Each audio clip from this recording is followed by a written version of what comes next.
Ladies and gentlemen, firstly, I'd like to welcome all of you to this morning's special event, which is going to focus on issues involving human trafficking. Human trafficking, preventative measures, and the care of victims. I am extremely appreciative of the Republic of Mexico, which has done so much in this field and which has agreed to be our co-sponsor for this event, and through whose good offices we were able to secure the use of this conference room for our meeting today. My thanks also to the governments of France, Nigeria, and the Philippines, who will be contributing today, and in particular to Ambassador Lagdamio of the Philippines, who will be delivering one of our keynote addresses. The Sovereign Order of Malta, in providing medical and humanitarian assistance across 120 countries and through our diplomatic network with 130 nations here at the United Nations, is acutely aware of the growing evil that is evidenced through human trafficking and modern forms of slavery. As you will hear from our speakers today, the statistics are mind-blowing and the issue pervasive, but sadly, not always at the top of government agendas.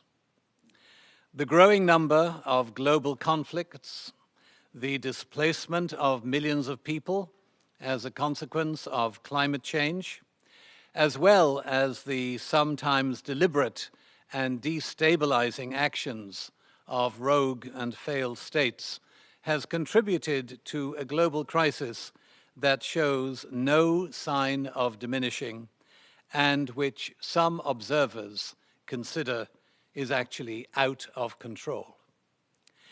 We have subtitled this event A Call to Action, a cry for states and governments to reaffirm their commitment on behalf of the most vulnerable among us, and as a call for civil society and faith-based groups to join together in this common cause.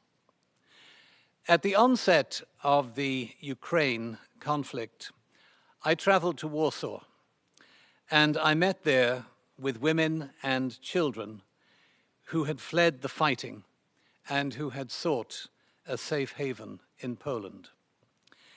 They told me about human traffickers disguised as aid workers, walking through the crowded trains with promises of jobs and homes.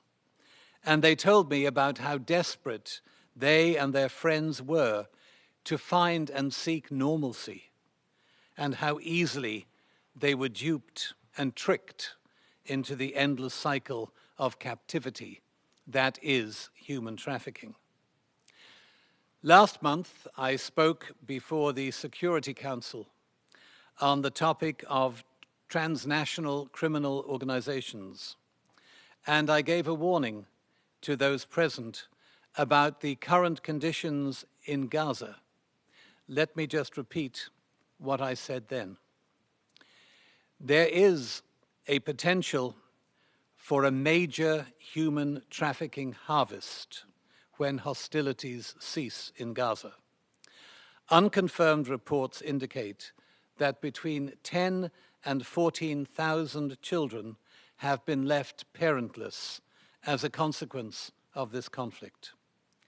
Efforts must be made through UN agencies and NGOs operating in the region to prevent a surge in the commercialization of these children by unscrupulous transnational operators who probably even now are planning ways to gain access to these children and profit from their helplessness and their abandonment. The Latin Patriarch of Jerusalem, Cardinal Pizzaballa, has already voiced concerns that unless the needs of these children are taken into account by those responsible for reconstruction and healing, a whole other generation will be further destroyed and will be mired in untold suffering. We have 4 distinguished keynote speakers today. Ambassador Michel Voutet is the Order of Malta's ambassador to combat human trafficking in persons. Deborah O'Hara-Ruskowski is our special advisor at our mission here in New York on human trafficking and is responsible for initiating this event. Kevin Hyland, former police commissioner in the UK, is now CEO and leading the Santa Marta Group, an anti-trafficking organization founded by Pope Francis. And our last keynote speaker will be Ambassador Antonio Lagdamio, the permanent representative of the Philippines to the United Nations. Ambassador Voutet.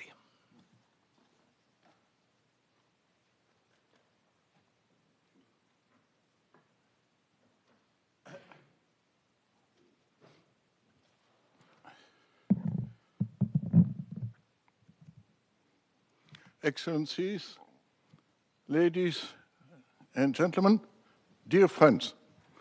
First, I would like to express my gratitude to Ambassador Beresford-Hill for inviting me to this important event, and to express also my gratitude to his team for their efficient and friendly support. Human trafficking, a form of contemporary slavery, affects all countries. It's an ever growing, Connor? Okay, thank you. Human trafficking, a form of contemporary slavery, affects all countries. It's an ever-growing plague that cannot leave us indifferent. If slavery were an American state, it would have a greater population than that of California, and the economic output of the District of Columbia. If slavery were a country, it would have the 3rd largest CO2 emissions on the planet after China and the US. Today, 50 million people worldwide are victims of contemporary slavery. We are here, as Ambassador Beresford-Hill said, here to reflect and act together. Contemporary slavery affects millions of people in different forms. Forced labor, sexual slavery, sale and abduction of children, and actually the example of Gaza is, yes, very much not only the unique example, we could also mention other conflicts, child pornography, organ theft, forced crime from begging to terrorism. And now I think we have to pay tribute to the important efforts made to codify treaties which could prevent human trafficking and protect victims and survivors. And indeed, we should make full use of all those legal instruments and implementation mechanisms to prevent and combat human trafficking. And among those, of course, first, human rights, then international humanitarian law, labor law, international humanitarian law, international criminal law, and as you know, under specific circumstances, human trafficking could be prosecuted as a war crime or as a crime against humanity. International maritime law, people are not so much aware about this, refugee and migrant law, and of course, the Palermo Convention and its protocols, without forgetting something which is quite important, at least in Christian religions, the restorative justice, rehabilitating victims and offenders through reconciliation. According to legal experts, and one of them is with us, thank you, that's Kevin Highland, implementation is failing both at the domestic and international level. Allow me first to quote Valiant Ritchie. Valiant Ritchie is a former US prosecutor who, until April of last year, was the OSCE, Organization for Security and Cooperation in Europe, special representative and coordinator for combating trafficking in human beings. And I quote, "Some 20 years ago, in 2000, the Palermo Protocol provided us with the first international definition of trafficking and highlighted the 3 pillars of our response: protection, prosecution, and prevention. But sadly, more than 2 decades later, trafficking is worse than ever, and no country has defeated it. I think we really need states to implement their international legal obligations." End of quote. Another expert, Vincent Cochetel, UNHCR's Special Envoy for the Central Mediterranean Situation, during our side event to the Global Refugee Forum in Geneva 1 month ago, said, I quote, "I would like to share my frustration at the growing gap between the renewed political calls suggesting that more is being done against human traffickers and the reality I know. My concern also relates to the growing gap between capacity building efforts and victims' assistance in the field. A recent report from the UN system in March 2023 documented that most of the funding related to human trafficking goes towards data collection, research, soft capacity building activities." End of quote. And then lastly, I would like to quote Monsignor Robert Vitillo, Secretary General of the International Catholic Migration Commission, who declared that in order to fully implement legal instruments, we need to better understand the nature of human trafficking. And I quote, "Human trafficking certainly represents one of the greatest human rights failures of past and present eras. Such failure may be rooted in our limited focus on the legal and technical aspects. With all due respect to the lawyers here and promotion of human rights, whilst such elements are fundamental to our efforts, they are not at all sufficient. Given the complex phenomena of human trafficking and forced unsafe migration, I'm fully aware, I'm quoting Monsignor Vitillo, of the impossibility to capture all the root causes in a short period of time.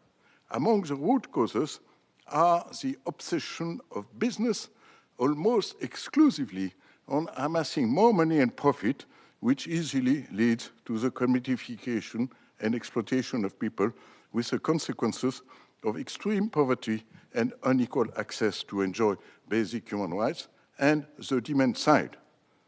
And then he goes on,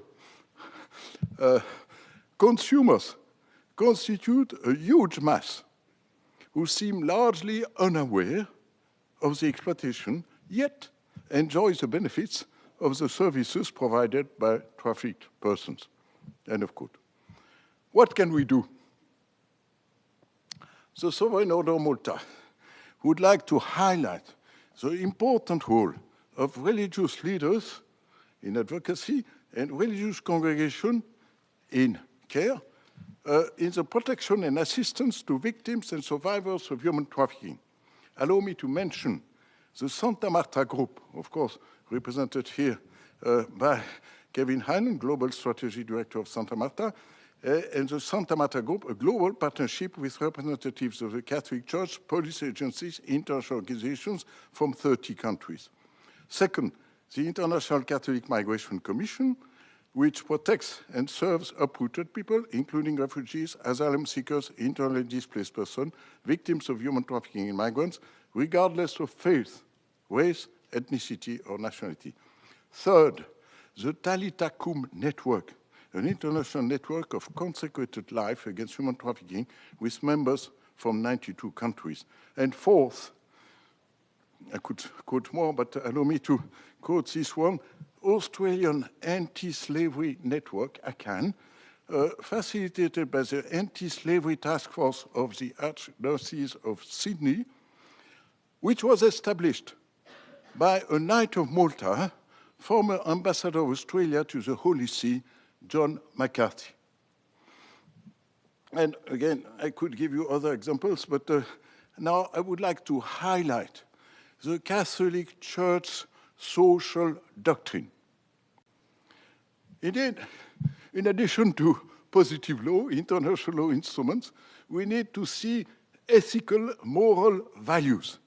And the Catholic Church social doctrine makes possible to identify and tackle the root causes of the resurgence of slavery, the first of which is the loss of ethical reference protecting the fundamental rights of the human person and his or her family, social and natural environment. I would just like to mention two key documents.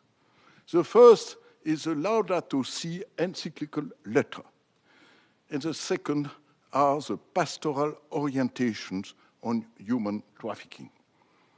And I would like to add also that shared universal fundamental values and prayers based on an interreligious dialogue respecting the life and dignity of every human person could also be an important contribution. Then, the Order of Malta. The Order of Malta contributes to the fight against human trafficking by, first, advocating through its bilateral diplomatic network and multilateral diplomatic network through statements at each session of the Human Rights Council, UN General Assembly, and even, as Ambassador Beresford mentioned, at the Security Council last month, Ambassador Beresford Hill made a statement before Security Council on human trafficking as a threat to international peace and security. It's not only a humanitarian or moral issue. Then, second, the Order of Malta also assists victims through its medical and social programs, through its national associations, including the American Association. I'm very happy to see that we have also the president of the American Association here, Ken Grace, and also through its worldwide humanitarian organization. Thank you, Sarah, for being with us. Malteser International, often in cooperation with local Catholic bishops, among others, in Boston, Mass., thanks, Debbie, in Salzburg, in Salzburg, Austria, in Sydney, Australia, as I mentioned, and Tangiers, Morocco. And I must say, thank you for all those initiatives. And I would like to, of course, mention a special initiative that's the Sisters of St. Louis in Lagos, Nigeria, for the Bakita House, a shelter for survivors. And third, offering a free online training course for helpers in English, French, German, Italian, Spanish, as well as Portuguese. And it's freely available. Fourth, cooperating with universities. Implementing a memorandum of understanding the Sovereign Order of Malta signed last year with the University of Peace, with the cooperation of UNHCR and IOM, we shall organize training course on human trafficking online and in person. Second, last December, the Order of Malta signed a memorandum of understanding with the Pontifical Gregorian University. And for the protection of minors and vulnerable persons, to prevent abuse of minors and vulnerable persons, encouraging the implementation of good practices, raising awareness around safeguarding issues. Present for the Order of Malta was the Grant Hospital, or Ministry of Health, Fra Alessandro De Franciscis, who said, I quote, "The agreement signed today is a starting point of a comprehensive program of initiatives of listening to and of training our members, volunteers, and employees to safeguard those who assist all minors and vulnerable people," end of quote.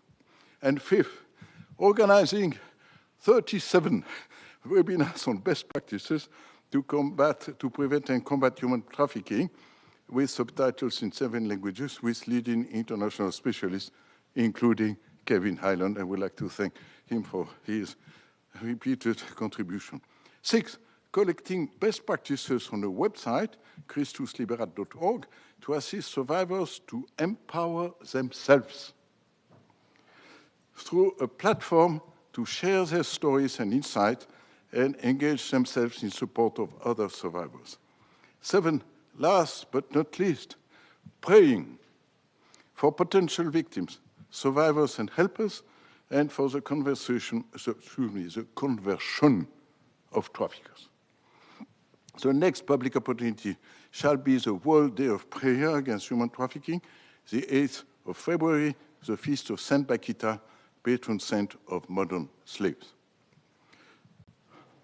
And as you know, yes, that's a witness of it, and actually I'm happy to greet the ambassador of Morocco, the permanent representative, because actually we work together in Geneva, and we shall work also certainly in the future in New York. But thank you very much for being here. The Order of Malta needs to cooperate with governments, including the US government, of course, and international organizations. In addition to today, 1 month ago, in Geneva, we organized an event on refugee protection and human trafficking in the framework of Global Refugee Forum with Caritas Internationalis, UNHCR, the Special Rapporteur on Human Trafficking, alongside with the co-sponsorship of the permanent missions of Colombia, the Democratic Republic of Congo, France, the Holy See, and Switzerland. We definitely need to acknowledge and learn from what others are doing. Allow me to quote the conclusion of a recently published report of the World Health Organization European region entitled Addressing Human Trafficking Through Health Systems. And I quote, member states and the health systems can play a crucial role in responding to and preventing labor and sex trafficking. Health systems are uniquely situated to identify, treat, and protect trafficked persons and those most at risk of future trafficking. They are also in a position to provide thoughtful leadership in intersectoral anti-trafficking programs. End of quote. In conclusion, it is cooperation between all stakeholders that is needed to effectively prevent, protect, and rehabilitate victims and survivors. Training is essential if governments, civil society, and all stakeholders are to become aware of and able to implement the legal, political, economic, and social instruments needed to combat the scourge of human trafficking and, for the second time in history, undertake to eradicate slavery. We need more resources, more materials, and more people, so that we may be able to effectively eradicate modern slavery from our world. And I would like to thank you in advance for your support and remain at your disposal to answer any questions you may have. Feel free to approach me at the conclusion of this event so that we may be able to collaborate in the future. Thank you for your attention. Thank you very much, Ambassador Boutet. And now I'd like to give the floor to Deborah O'Hara-Ruskowski. Good morning, everyone, and thank you, Ambassadors Beresford Hill and Vertier, and Excellencies and distinguished colleagues. It's a pleasure to speak with you this morning at the UN on this National Human Trafficking Day. And it's so nice to see many familiar faces, and it's very encouraging to see new faces joining in this fight to end human trafficking. Thank you all for being here. As mentioned, my name's Deb O'Hara-Ruskowski, and I'm the Special Advisor on Human Trafficking for the Order of Malta Mission to the United Nations here in New York. I've been working in this area of human trafficking for 12 years now, and sadly, as much gain as we've made in some areas, we continue to see the numbers of trafficking victims soar. The problem is human trafficking is extremely complex. The work is daunting and overwhelming. We know the stats. You can see and hear them everywhere. 50 million people worldwide if you count forced marriages, which we do. 150 plus billion lucrative business, according to the ILO. Majority 72% women and children, sex trafficking. 16 million, probably much higher, being labor trafficked. Average age of entry being trafficked, 11 to 14, and getting younger every day, with the preferred commodity, often young boys. Besides the number of victims rising and the ages of victims decreasing, and pimps and johns not getting prosecuted, or if they are, only short sentences, not much has changed over the years. It is a bit discouraging, isn't it? But we're here, and we keep forging ahead. I used to say we're shoveling against the tide, but now that tide has turned into a tsunami. So really, what are we doing? I know there is a group of extremely talented people among us, and the expertise present here in this, well, I was going to say ECOSOC chamber, but the trusteeship room is off the charts. I dare say if there's ever a group that should be able to tackle this problem, it should be right here. We know the root cause. It's constant. It's demand. If there were no demand, there'd be no trafficking. It's really that simple. Unfortunately, the solutions are not that simple. Otherwise, it would have been eradicated by now. So how do we really tackle this monster problem? And what can we do collectively in the future to help reach our common goal of eradication? Allow me to share with you where I've been involved for the last several years to the present, under the umbrella of the Order of Malta mission to the UN. I've been very fortunate to have met and worked with many experts in this field of anti-human trafficking. Initially, a team of us, myself, a survivor, and a Homeland Security agent, went everywhere to speak as much as we could to increase awareness. Now it's time for action. It was early on I learned firsthand what survivors went through from being trafficked, and also had the privilege to meet many who, on the other side, managed to find healing from the heinous lifestyles they were forced to live. I promised myself never to forget the victims I met. They should always be the reason why we do the work we do.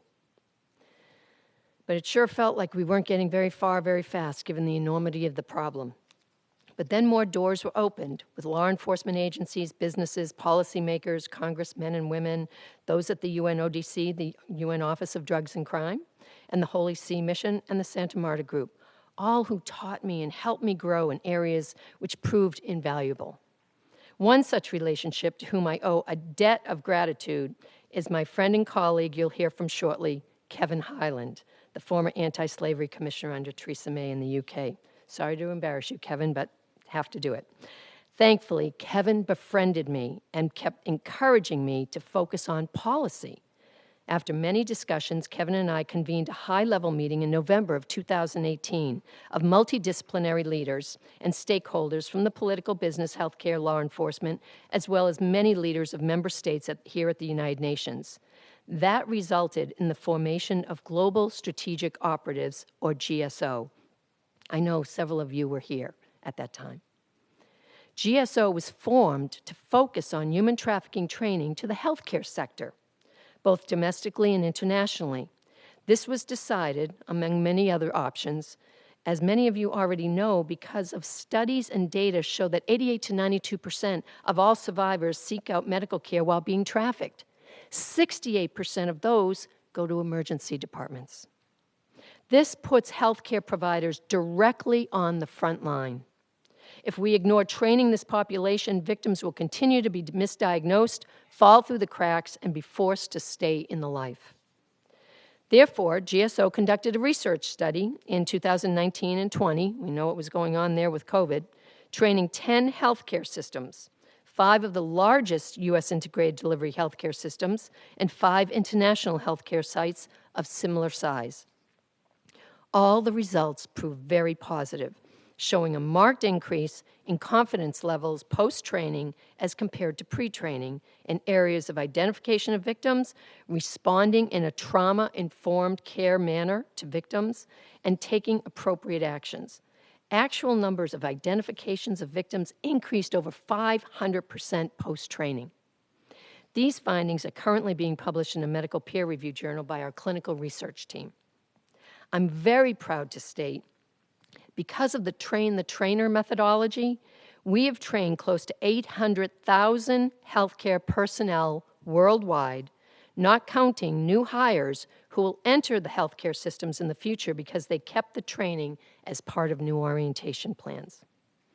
However, after 4 years of hard work, we have learned what the most valuable contribution of this study may be is the creation of the Universal Policy and Protocol on Human Trafficking for Healthcare Providers, a culmination of all the various policies GSO helped establish with each of the healthcare sites during their trainings. All policies from every site were synthesized and normalized for cultural differences and used to create this universal policy, which we are currently reviewing, and which we anticipate several UN member states will present to the World Health Organization on our behalf for endorsement. I have copies here. I just want to show you what it looks like. It's this, and there's several copies down at the table after this is over that I hope that some of you will take and review it. Interestingly, nearly all the study sites, both nationally and internationally, currently continue to use this in the field. Because we continue to train healthcare facilities, the policy has become the value added that GSO brings. It differentiates GSO from other trainings because no other trainings offer this. GSO is the only one that does. You may wonder why. Because they do try to help with the contents and the pieces of a policy. But as a critical care nurse for decades, I can tell you it takes many months of meetings, if not years, to bring together all the needed healthcare professionals to establish a policy, agree on it, and then implement it. GSO has done all that work for them. Healthcare providers are thrilled that we have this to offer them because it's a template. If you look at it, it can be adapted to any local, national, or international state and country. We don't try to tell people who your law enforcement is to contact. You have to fill that blank in. That's what I mean by a template. It has truly changed the paradigm of treatment of care of human trafficking victims and caused it to move toward a more trauma-informed care approach, which is critical in the care of human trafficking victims. If you're wondering what trauma-informed care is, let me just give you a quick sentence. It's an approach that assumes that an individual is more likely than not to have a history of trauma. In trauma-informed approach, you build a connection and seek to understand what life experience that person has had and what's happened to them, instead of what's wrong with you. It's what happened to you type of questioning. It's a non-judgmental approach with the goal of not re-traumatizing the victim. GSO and the Order of Malta view this policy and protocol as a major contribution in the fight against human trafficking. It's a unique gift to those we train. GSO's mission is simply to help train healthcare providers around the globe in the effort to eradicate all forms of human trafficking, hopefully as the SDG goals state by 2030. But time is closing in, and there is still a lot more work to do to reach that goal. You often hear about the 4 Ps in human trafficking: prevention, protection, prosecution, and partnerships. The last one added because no one entity can solve this horrendous problem alone. We're thrilled many healthcare systems and organizations have decided to partner alongside us. But how much more can we do? We all seem to be in our lanes of expertise and don't have much more bandwidth. Well, we quickly learned from our friends at Homeland Security, Hillary, the more we train, the more victims are identified.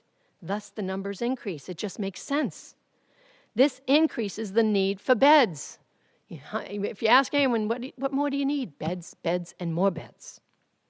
Not just any shelter beds, though, but those that are equipped and trained to deal with this population suffering from complex trauma. Homeless shelters, etc., those types are very useful, but they do not have the resources to serve and help heal victims of trafficking. It really is a specialty area all its own. All of us working in this area already know there's a severe shortage of beds worldwide to place a victim to help them on the road to becoming a survivor. And if the trafficked person is identified and ready to accept help, and there's no bed available, they remain in the life of trafficking. We've just missed a huge opportunity. And you may not realize this. For example, in the United States, there's only 850 or so beds dedicated to the care for traffic victims. There's more beds for animal shelters. Now, I'm a huge animal lover, but this questions our priority of where we have put it for these poor human victims.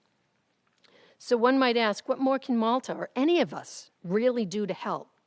I asked this question, and I didn't have long to wait for the answer. A former 15-bed church rectory was offered to me several years ago to renovate and repurpose into a safe home for sex trafficking victims who may be pregnant and or have small children. It's called the O'Connell House, and it recently opened. It's emulated after a juvenile home in Louisiana started by 2 priests, which is called Metanoia Manor. It's been in operation for 6 years and has excellent results. The 2 homes together serve a continuum of ages 0 to adulthood. And we've joined together to help consult with others on how to open a safe home with this successful model. What makes these homes sustainable is having trained religious sisters reside in each safe home, not to take on administrative roles, but rather be the loving, nurturing presence that nearly all human trafficking victims sorely need. We call it the sister care model. We recently trained 25 sisters from Nigeria, and the new O'Connell House Safe Home has 4 from that group of sisters recently trained. It's incredibly difficult work, and typical attrition rates are higher when sisters are not involved. The trained sisters will provide love to both women and their babies and help them receive the care they need until they are ready to move on to more independent living, helping the process from being a victim to becoming a survivor. I just have to interject here a piece of exciting news, hot off the press. The O'Connell House welcomed our first guest resident yesterday, a 27-year-old with a 6-month-old baby who has been trafficked for 10 years, up and down the East Coast. Our policy was implemented by the local healthcare system that we trained and law enforcement, and all went smoothly. I got word this morning she was placed in a nice warm bed and love poured on her by all the sisters just after midnight. How appropriate and what a gift on National Human Trafficking Day. So that's pretty exciting to me. Pope Francis encourages his entire flock to be concerned with this crime against humanity. The Order of Malta, together with faith-based groups throughout the world, can potentially make a big dent in this scourge of evil by helping human trafficking victims heal and by restoring their stolen dignity. I hope and pray we can figure out ways to carve into each other's lanes and play a part to make the efforts more effective and timely, because that's what victims don't have. Time is not on their side. Often people ask what they can do. If I may make a specific request, if you are a government representative, I would ask you to share our draft universal policy with colleagues at home and see if you can support us in our efforts to have this policy endorsed at the highest international levels. Copies are here, as mentioned, and we'd be happy to send it to you electronically as well if you leave us your contact information. I believe we are all being pulled together at this time for a purpose, to really do something that will speed up ending this horror. Thank you for your time. Thank you very much indeed, Debbie. I now give the floor to Kevin Highland.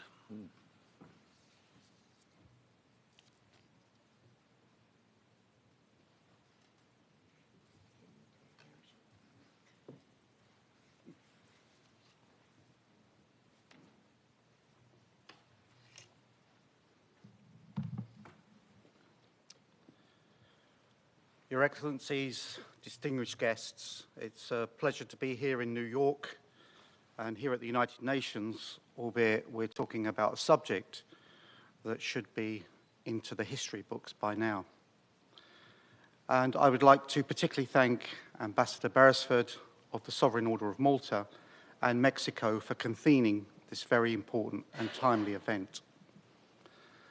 Our collective global efforts to end human trafficking and forced labour in all its forms owes much of its development to the international instruments of the United Nations and the efforts of diplomats here in New York and in Geneva. The many UN agencies that work to end human trafficking and the issues include looking at development, rule of law, environment, equality and equity, child development and democracy. And of course, there needs to be a special recognition of those who work on the front line, identifying, supporting, and reconstructing the damaged lives of victims of those crimes all over the world, many of whom are religious sisters, many of whom are women who are putting themselves at risk to protect others. But next year, 2025, will mark a quarter of a century since the introduction of the UN Palermo Protocol to suppress human trafficking. But the record on interventions at the international level go right back to 1930 and the UN forerunner, the League of Nations, when it's committed to address crimes and human rights violations that fall under the human trafficking umbrella. And of course, since those days, and since 2000 with the UN Palermo Protocol, over 170 countries have outlawed human trafficking, and multilateral establishments such as the EU, the Council of Europe, and others have introduced binding conventions or protocols. Furthermore, other multilateral bodies such as the OSCE, the ICMPD, the African Union, Europol, Interpol, and the Association of Southeast Asian Nations and others have committed to eradicate human trafficking. And of course, all UN member states have agreed to the Sustainable Development Goals in 2015, launched in this very building by Pope Francis. And within those goals is a target to end human trafficking as a priority. However, as we reach this 25-year anniversary, and we reach 10 years into the 15 years duration of the Sustainable Development Goals, we have to ask ourselves, have we made progress over the last quarter of a century commensurate to the seriousness of the issue and the risks it creates for children, women and men, and entire communities and national security? Since that same time, 2000, technology has advanced beyond our imagination. Our fear of the collapse of IT systems as the new millennium began were unfounded. But look at now how AI and IT have moved in that same time frame.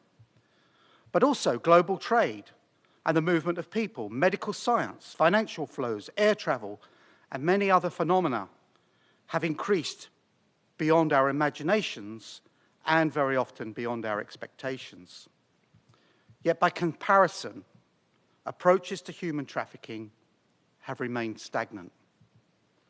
The absence of proper intelligence gathering by countries, monitoring of cash flows, use of data, and identifying choke points where human trafficking can be prevented are contributors to the position as highlighted by the US State Department in 2022, where it revealed only 5,600 convictions of trafficking worldwide.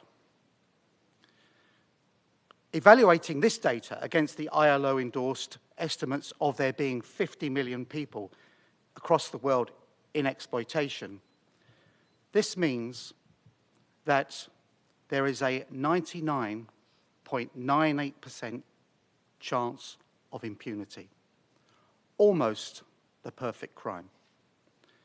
And with only 115,000 victims identified globally in 2022, this supports the UNODC's assertion that less than 1% of victims are identified each year. So what could be done to change the vacuum of effective measures to drive the suppression and prevention of human trafficking and place responses systemically into the heart of countries' strategic plans and operational implementation? And of course, we've heard excellent examples of that from Deb O'Hara. But to guide this aim, the Santa Marta Group has introduced and is promoting a 6-point strategic plan. And these 6 points start with government procurement and businesses. Government procurement should not have any trafficking in it whatsoever. That is taxpayers' money. And no government has been authorized to give money to criminals. And there are measures they can implement to actually make sure that government money does not end up in the hands of traffickers. And businesses around the world benefit from human trafficking. And this may be because they turn a blind eye, but it will always be, when it happens, because they haven't got effective measures. And we need to turn that so that businesses are held responsible for what happens in their supply chain. We have the luxury of being privileged people.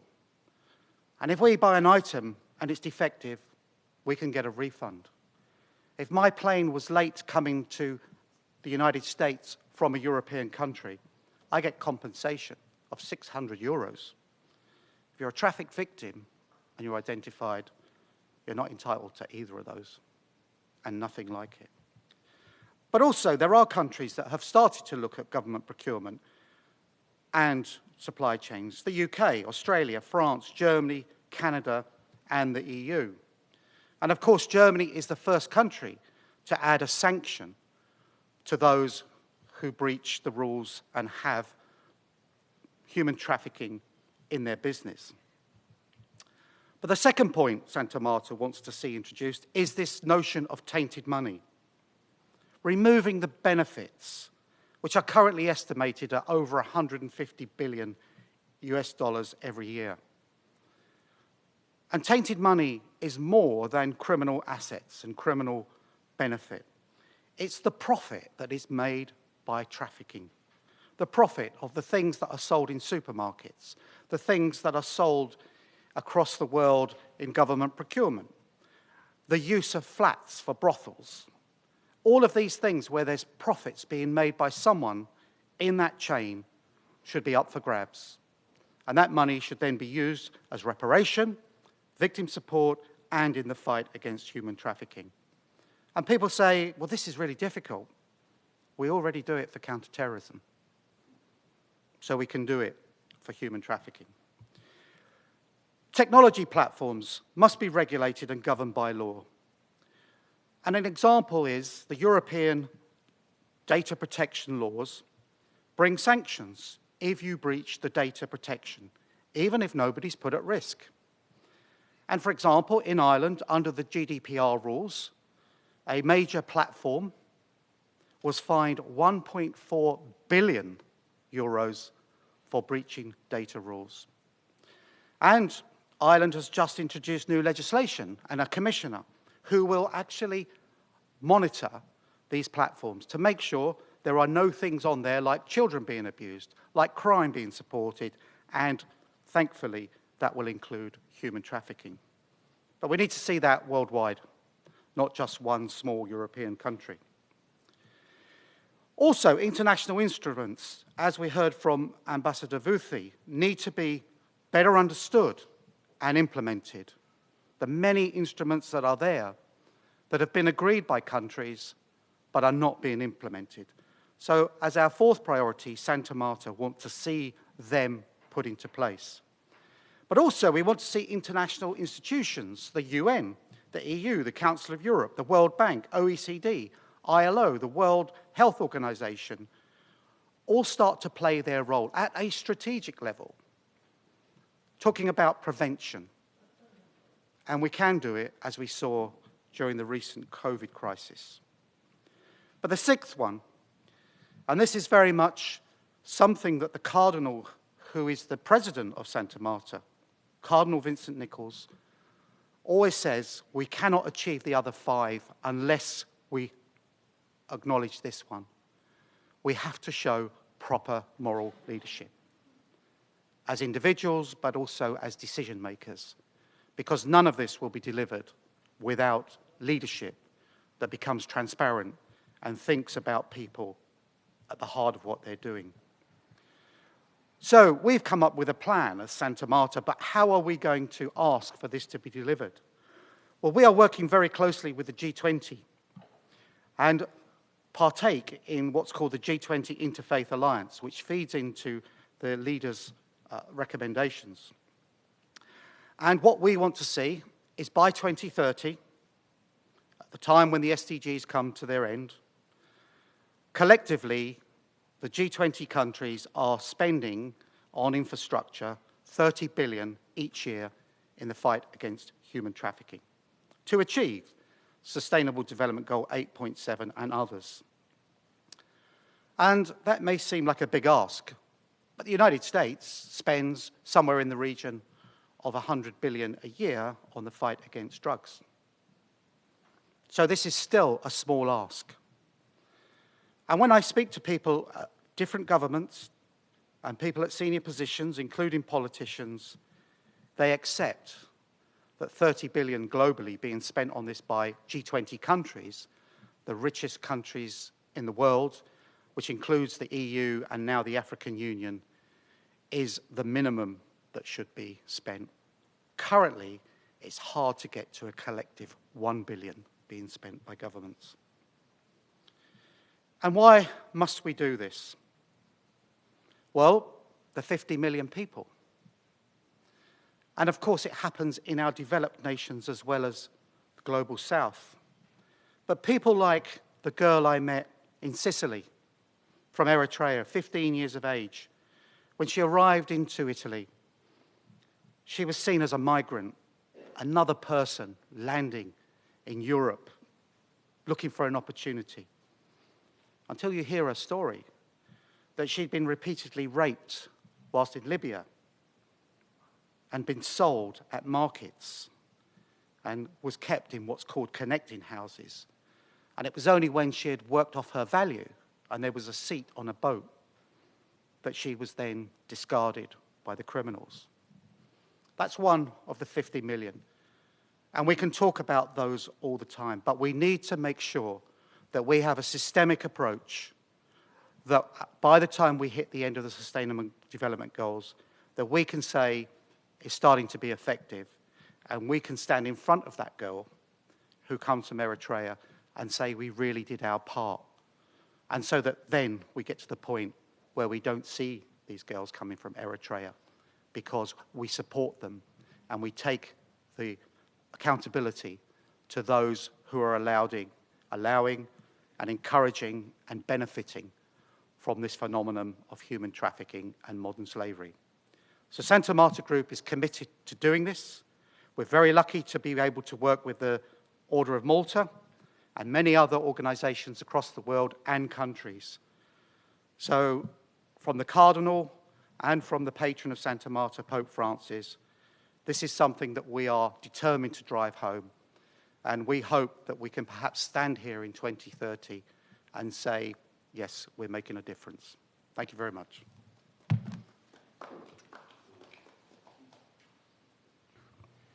And I now give the floor to His Excellency Ambassador Antonio Lagdamio, who is the permanent representative of the Republic of the Philippines at the United Nations. Your Excellency.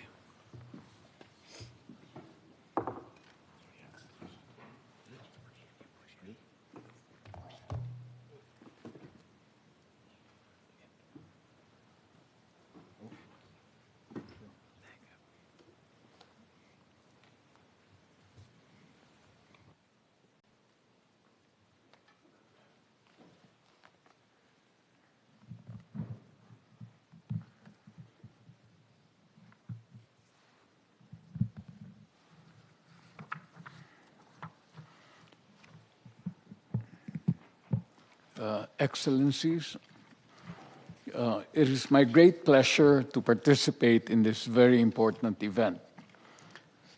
Combating human trafficking is an important priority for the Philippines. Guided by our obligations under the Palermo Protocol and our commitments under the Global Plan of Action to combat trafficking in persons, the Philippines has established comprehensive laws and policies aimed at ending human trafficking. The 4 Ps of anti-trafficking, namely prevention, prosecution, protection, and partnership, have been integrated into the Philippine Anti-Trafficking in Persons Act and its implementing rules and regulations.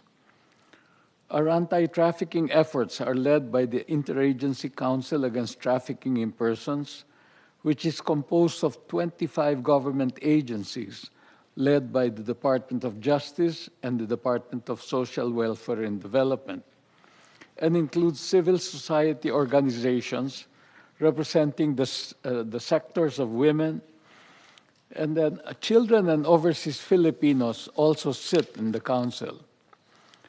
Human trafficking is a serious crime that needs a multidimensional response using a whole-of-society approach.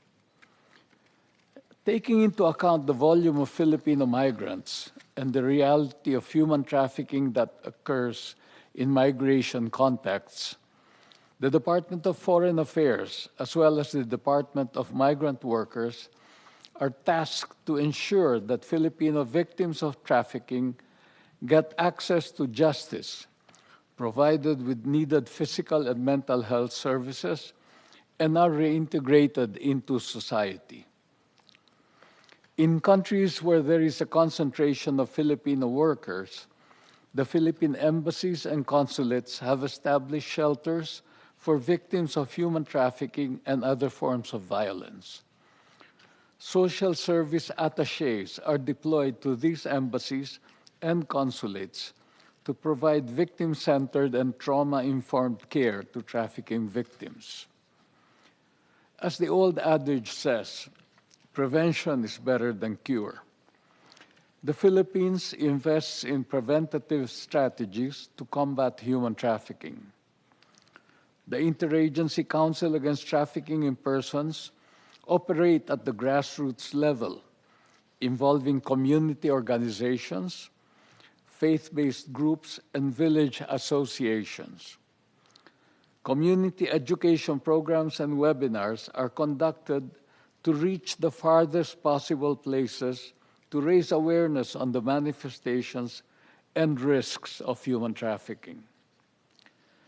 The project CyberSafe PH was created to raise awareness on the risks of trafficking and child sexual exploitation through the use of technology.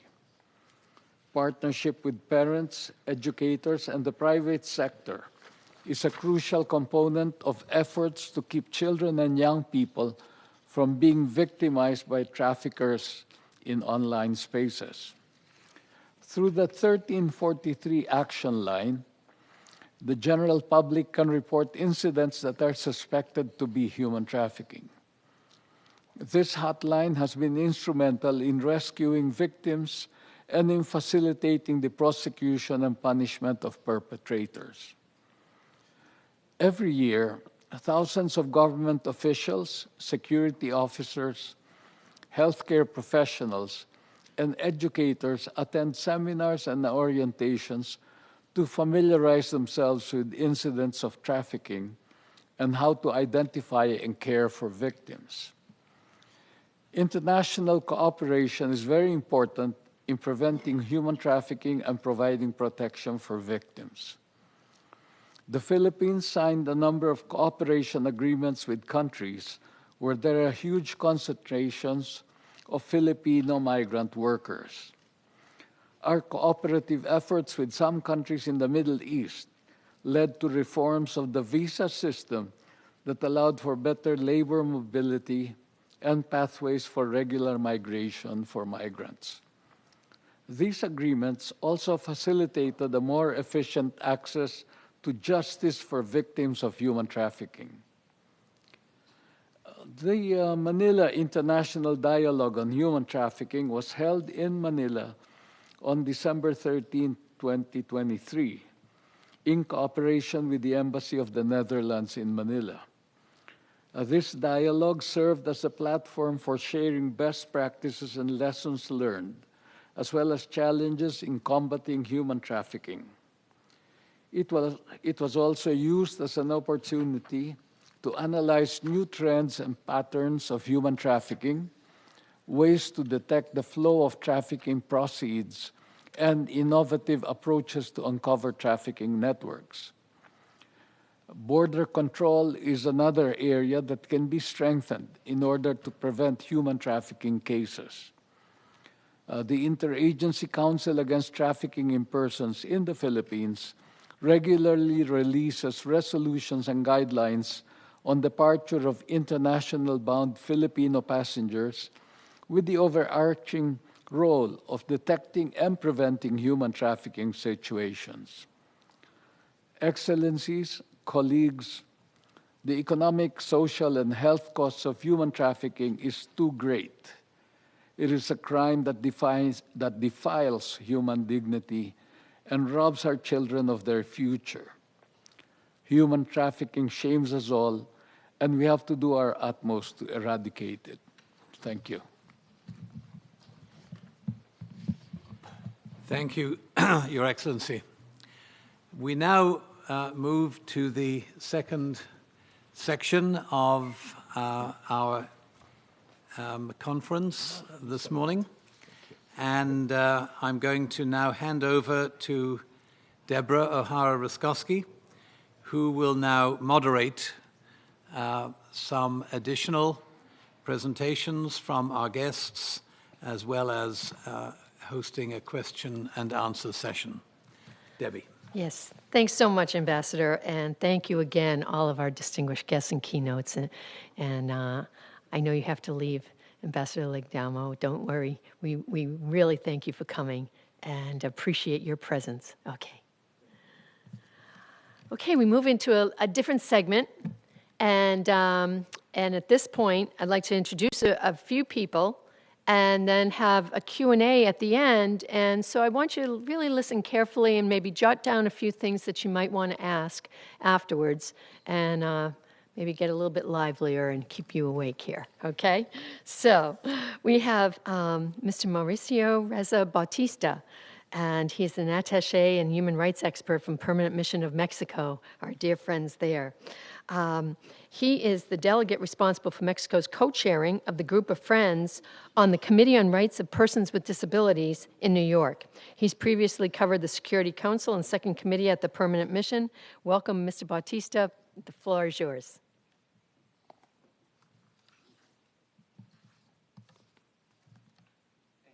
Dear Debbie, Excellencies, dear colleagues, I'm honored to speak today on behalf of Mexico regarding this important topic. As a country of origin, transit, and destination, Mexico has been deeply affected by the wide-reaching effects of trafficking in persons, making its elimination and prevention a national priority. Trafficking in persons is not an isolated phenomenon. It is a symptom of deeper systemic issues that corrode the very fabric of our societies. Poverty, discrimination, inequality, corruption, and social exclusion. These are the catalysts that fuel this illicit activity. The shadows of this crime fall heaviest on those who are often in situations of vulnerability: our children, women, indigenous persons, persons with disabilities, migrants, refugees, and the LGBTI community. This underlines the multifaceted nature of the problem, which calls for a systemic and intersectional approach to dismantle it. The complexities of human trafficking call for an integrated strategy, one that balances prevention, protection, victim assistance, and criminal justice interventions. Otherwise, as prior experience exposes, policies are insufficient and ineffective. With this in mind, Mexico has worked to consolidate this shift in its legislative framework during the last decade. The first step toward this was issuing a general law against trafficking in persons in 2012, which paved the way for the Mexican state apparatus to act uniformly to prevent and sanction trafficking in persons. This led to the creation of an intersecretarial commission against human trafficking, which marked a decisive step in the institutionalization of our battle against this crime. This commission is responsible for defining and coordinating the implementation of a holistic state policy, ensuring active involvement of local governments, civil society, international organizations, academia, and the private sector. And understanding the need for collective efforts, we have fostered greater engagement with civil society and academia in the Commission's work. This has been crucial in enhancing our policymaking processes with diverse perspectives and expertise, leading to more robust and effective strategies. The Mexican National Program to Prevent, Sanction, and Eradicate Crimes in Matters of Trafficking in Persons and for the Protection and Assistance of the Victims of these crimes, launched in December 22 and in effect until December of 2024, sets forth ambitious objectives, which may be useful and transferable to strengthen responses elsewhere. Among those are to strengthen the coordination across federal, state, and local levels, ensuring synergistic efforts with media and private sectors to prevent exploitation and protect survivors' rights, to foster knowledge generation on trafficking that informs public policy and action, and to implement standard operation procedures for identifying trafficking at all governmental levels. And in this regard, immigration demands a special lens here, since migrants stand at a particular vulnerable position.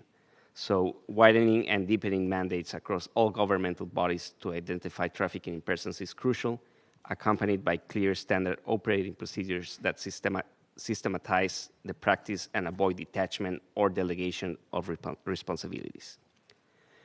To promote the human rights of potential victims of survivors with a gender lens and intersectional approach is another important aspect. Assistance, protection, and social reintegration services for those affected are essential to regenerate our social fabric. This commitment extends to providing resources for shelters to institutionalize good practices, ensuring that individual needs and circumstances are met with tailored support. An intersectional perspective is required to best apply this, with sensibility to the specific discrimination that may overlap in the life of survivors, imparting from the recognition that not two cases are the same. The financial and economic structures that fuel trafficking networks cannot be ignored either. We prioritize financial analysis and intervention to dismantle the criminal organizations profiting from these heinous crimes. Our national efforts align with international commitments. Mexico has always taken a proactive stance on the international stage in this matter, being early signatories and ratifiers of the UN Convention Against Transnational Crime and the Palermo Protocol. Another important tool is the strict adherence to the 2030 Agenda, which provides a framework to address the structural conditions that facilitate trafficking, such as extreme poverty, social exclusion, discrimination, and lack of opportunities. Regionally, Mexico has participated actively in the various initiatives undertaken by the Organization of American States. Most notably, Mexico has been heavily involved in the crafting of the OAS work plans on trafficking in persons. These work plans aims to coordinate prevention strategies, ensure comprehensive assistance and protection to victims, enhance legal frameworks and law enforcement capacities, share best practices between stakeholders, and provide technical assistance in anti-trafficking efforts. In closing, dear colleagues, Mexico stands firm in its commitment to combat trafficking in persons. We recognize that to eradicate this crime, a comprehensive approach is essential, an approach that incorporates prevention, protection, justice, and coordination across various sectors and layers of government. Throughout these initiatives outlined in the National Action Plan and ongoing legislative reforms, Mexico remains dedicated to evolving its response, ensuring a clear legal framework, fostering intergovernmental coordination, enhancing identification protocols, addressing root causes, and most importantly, providing the necessary support and resources for the social reintegration of victims and survivors. I thank you. Thank you very much, Mr. Bautista. Next, we have a representative from Nigeria, which we've talked about Nigeria quite a bit with our sisters that are involved very much, who we love. And so Minister Bola Asaju is a Yoruban Nigerian. She was Deputy Director for the Ministry of Foreign Affairs in Abuja before coming to New York. She also served as Head of Chancery and Deputy Chief of Mission in Ottawa and as a Foreign Service Officer in Canberra. She hails from Kawara State, which was the center of the Oyo Empire. She now represents the Federal Republic on the Third Committee. Welcome, Minister Bola Asaju. Thank you, Madam Moderator. Excellencies, ladies and gentlemen, I would like to thank the Permanent Observer Mission of Sovereign Order of Malta to the United Nations for organizing this important event on the topic titled Human Trafficking, Preventive Strategies and Care of Victims. As we may all be aware, human trafficking is a violation of human rights of the victims and a crime against humanity. It is an epidemic that transcends all races, social classes, demographics, and sex. The victim of this nefarious practice experience economic exploitation, sexual abuse, including physical and emotional abuse, threats to life, isolation from family, as well as slavery. It is high time for us to renew both our resolve and commitment to protect those who are vulnerable from continuing being victims of human trafficking. Human trafficking, being a modern-day slavery, deprives millions of people worldwide of their dignity and freedom. It undermines national security, enriches transnational crime and terrorists, and it is an affront to our universal values. It is a grave risk to vulnerable population who face deceitful recruitment practices by those bent on exploiting them for labor or commercial sex. In this regard, there is need for meaningful, effective partnership between public and private sectors and civil society to create awareness, to leverage on expertise, and facilitate creative solutions to the menace. Human trafficking is a complex issue with intricate factors that escalate vulnerability of people into trafficking, including global crisis, conflict, and climate emergency, displacement, poverty, and limited access to education and employment, which are impacting millions of people worldwide, thereby leaving them vulnerable to exploitation by traffickers. Furthermore, cyber technology has added another dimension to this problem, an internet now being used to recruit, advertise, and exploit victims. However, lack of effective legal protection or enforcement mechanisms in some regions create an environment where traffickers face minimal consequences. It is imperative to know that human traffickers are doing it for money, with an estimated annual global profit of over $150 billion, with an estimated 40.3 million people forced into modern-day slavery, 5.4 victims per every 1,000 people worldwide. 29 million were women and girls, unfortunately, 80% of the total. Almost 5 million were victims of forced sexual exploitation globally, with children making up for more than 20% of that number, according to International Labour Organization. This is very, very unfortunate. So the impact of human trafficking is a global health concern also, due to damages done to victims' psychological and physical well-being. This is a global health problem that requires a multidisciplinary approach by individuals, organizations, communities, and national governments. Healthcare professionals are other important partners in the fight against trafficking due to their frequent contact with victims. Survivors of trafficking interact with the healthcare professionals during and after experiences of trafficking. According to International Labour Organization, once again, 80% of victims would meet with the healthcare providers, but because of providers' lack of training in identification and response, many victims go unrecognized and unaided. Oftentimes, trafficking victims were prevented from disclosing their status to healthcare providers due to fear of judgment, fear of retribution by traffickers and law enforcement agencies, shame, language barriers, and limited interaction with medical personnel, among other obstacles. It is imperative to train healthcare providers on trauma-informed care to be able to detect trauma signs in patients to reduce missing opportunity of identifying trafficking victims. It is equally important for providers to deliver effective care to improve patient engagement, recognizing verbal and nonverbal cues, assessing the victim's response, and referring victims to appropriate medical team members, which are key components of effective trauma-informed care. Furthermore, missed opportunities to identify, inform, and empower victims perpetuate this physically and psychologically debilitating trauma. Meanwhile, lack of funding is the major impediment to acquire requisite knowledge by healthcare professionals in identifying trafficking victims. This funding problem transcends national capacity. It requires synergy between the United Nations, regional and donor partners to generate funds for this purpose. And survivors of human trafficking deserved care and support to overcome the trauma they suffered in the hand of traffickers.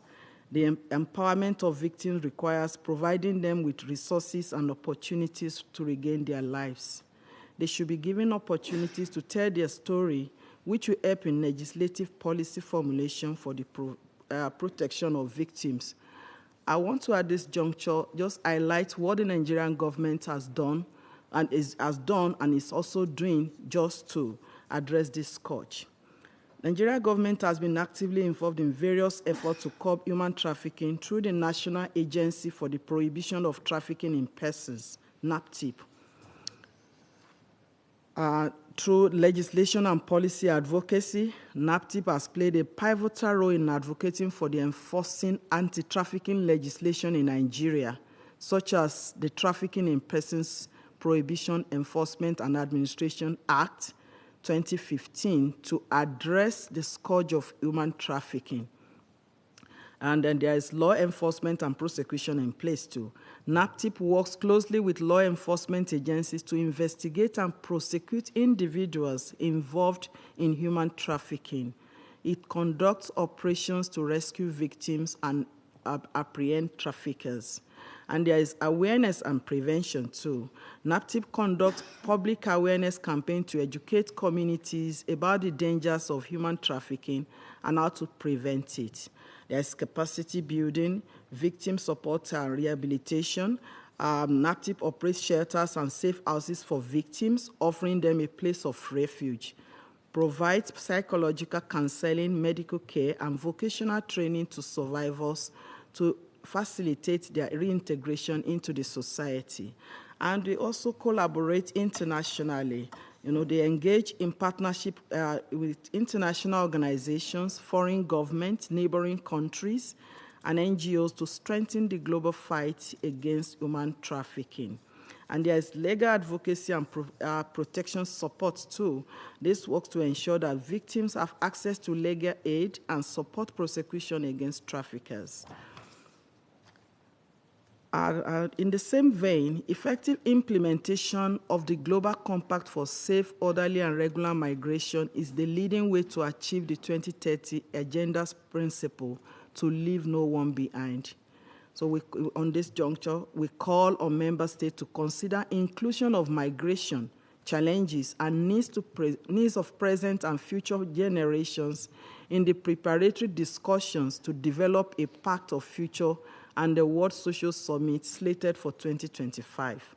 On this note, I would also like to commend the UNODC for the good work they are doing on capacity building of law enforcement and criminal justice officials in the region, which are better equipped to detect, intercept, and investigate cases of human trafficking, as well as to assist, protect, and support trafficking victims. In conclusion, Madam Moderator, I would like to reiterate Nigeria's commitment to the fight against human trafficking and to stress that migration problem transcends all nations and is multifaceted in nature. thereby requiring comprehensive approach to tackle the root causes, as well as to find a lasting solution to these challenges. It requires international cooperation through multilateral platforms like the UN, which focuses on prevention, protection, and prosecution efforts. I thank you. Thank you, Minister Bola Saju. We very much appreciate your comments, and I noticed that some of these are very much in line with Kevin Highland. And Kevin, I know you're on the list next to speak. If you want to say more of what you're welcome to, or you can stay for and hold off until the Q&A. Totally up to you. You'll hold off. Great. Okay, that's fine. So next in line is Hillary Chester. Dr. Hillary Chester is formerly with the U.S. Conference of Catholic Bishops, and she is now with the Department of Homeland Security dealing with human trafficking victims. Dr. Chester leads the U.S. Conference of Catholic Bishops Anti-Trafficking Program and oversees initiatives such as the National Education Campaign for Immigrant Communities, a specialized employment service for trafficking survivors, and a global coalition addressing trafficking in the fishing and maritime industries. With over 12 years of experience, Dr. Chester specializes in working with vulnerable migrants, including unaccompanied children and trafficking victims, offering expert consultations on child trafficking cases to the U.S. government. She holds a doctorate in anthropology from Southern Methodist University and actively participates in multidisciplinary working groups on human trafficking, particularly at the intersections of trafficking, migration, and technology. So wonderful to have you here, Hillary. The floor is yours. Thank you, Deb, and thank you, all of you. I'm honored to be here speaking with all of you and sharing what wisdom I've learned over the years working much more directly with human trafficking victims and survivors, both at a direct client program interaction level and then also to my bio, administering programs where we delivered services through national networks of faith-based, primarily Catholic, but also other community-based organizations. My two interventions are going to be from that much more interpersonal perspective, that much more interpersonal individual lens, and I hope can share some compelling examples. It's my belief that faith-based organizations are key partners in the efforts to combat human trafficking and respond to victims and survivors in particular. We've talked a lot about the importance of partnerships, interdisciplinary approaches, and the integrated efforts where there's all actors that are necessary. I think what faith-based organizations and community-based organizations bring to the table, though, is that personal connection with a victim or a survivor.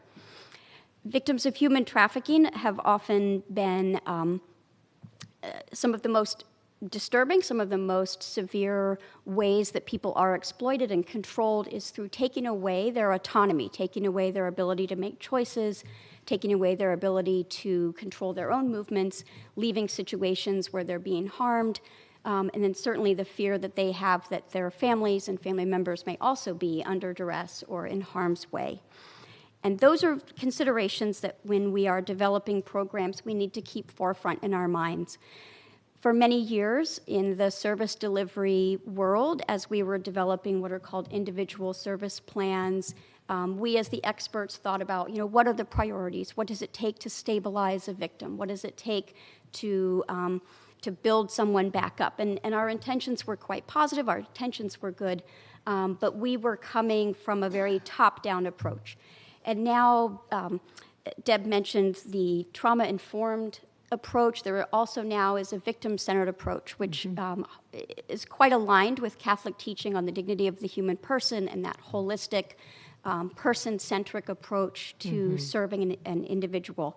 And really what we're doing is putting them not just at the forefront of our attention, but really treating them as much more of an equal collaborative partner.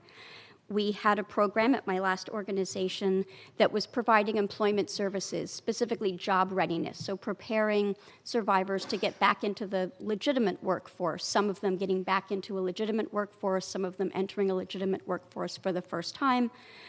These were individuals who had been out of their trafficking situation, usually for 9 months to a year, so they were quite stabilized, relatively speaking. I think it's always important for us to remember that true restoration from trafficking takes a really long time, and people can backslide.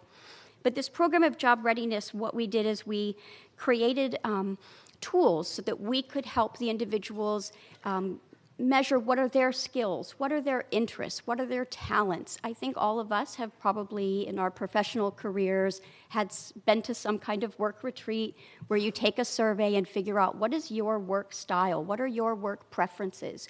Are you good at interpersonal? Are you a details person? Are you a big picture visionary person? And you get a report from those kind of surveys, and that helps you better understand your work style.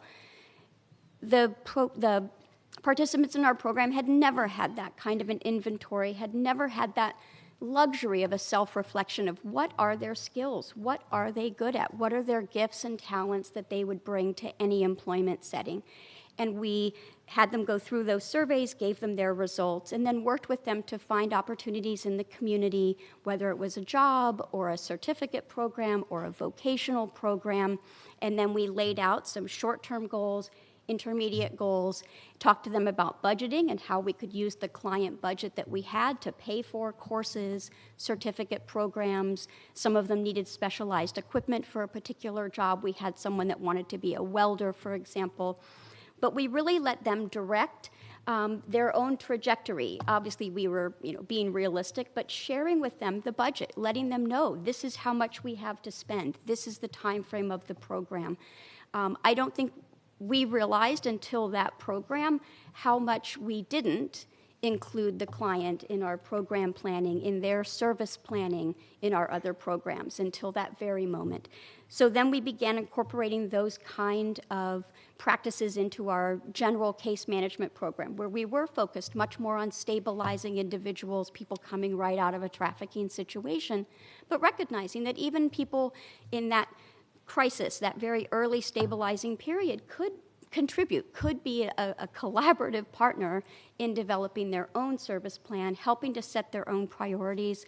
I know for many years the practice for us was to let's get the person stabilized before we even think about bringing maybe their children or family members over to then live with them, because we didn't want to overburden them.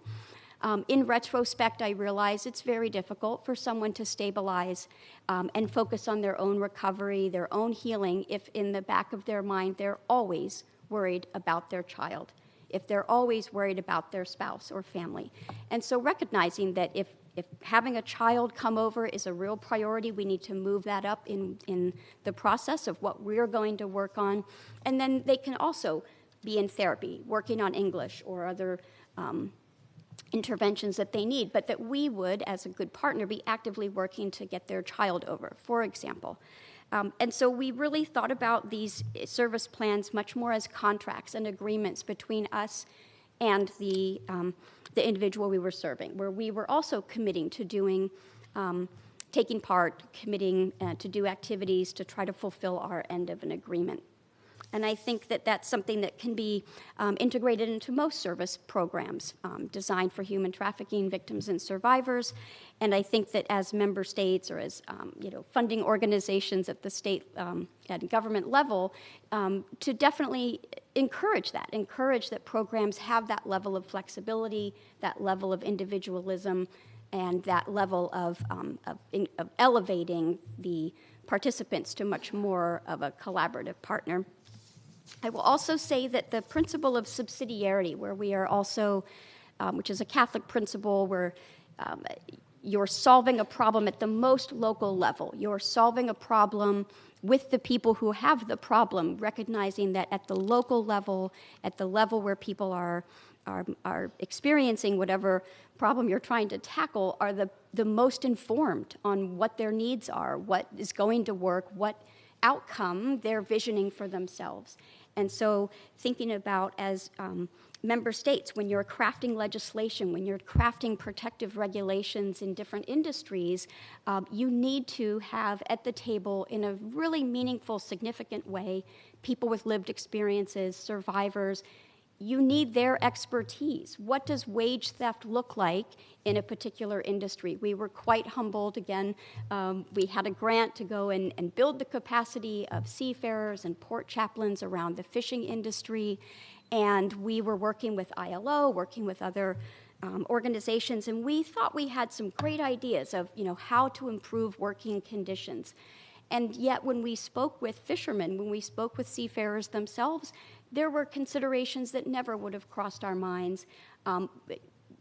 Learning terminology, a share of catch. How do you make sure that having a share of catch doesn't become wage theft? These are terms that meant nothing to me before this project, and it really took speaking with and listening to individuals with that lived experience, survivors of wage theft, survivors of forced labor at sea in the fishing industry, to really describe what are the risks, how are these industries manipulated, how are workers manipulated, what are the dangers, and what are the protections that would be most meaningful to them. And so it's critical to incorporate them into any language codification of regulations that are meant to be protective. In the U.S., we have a survivor advisory board that reports directly to the President of the United States. They've been incorporated now for about 8 years. Each year, they convene a couple of times in person.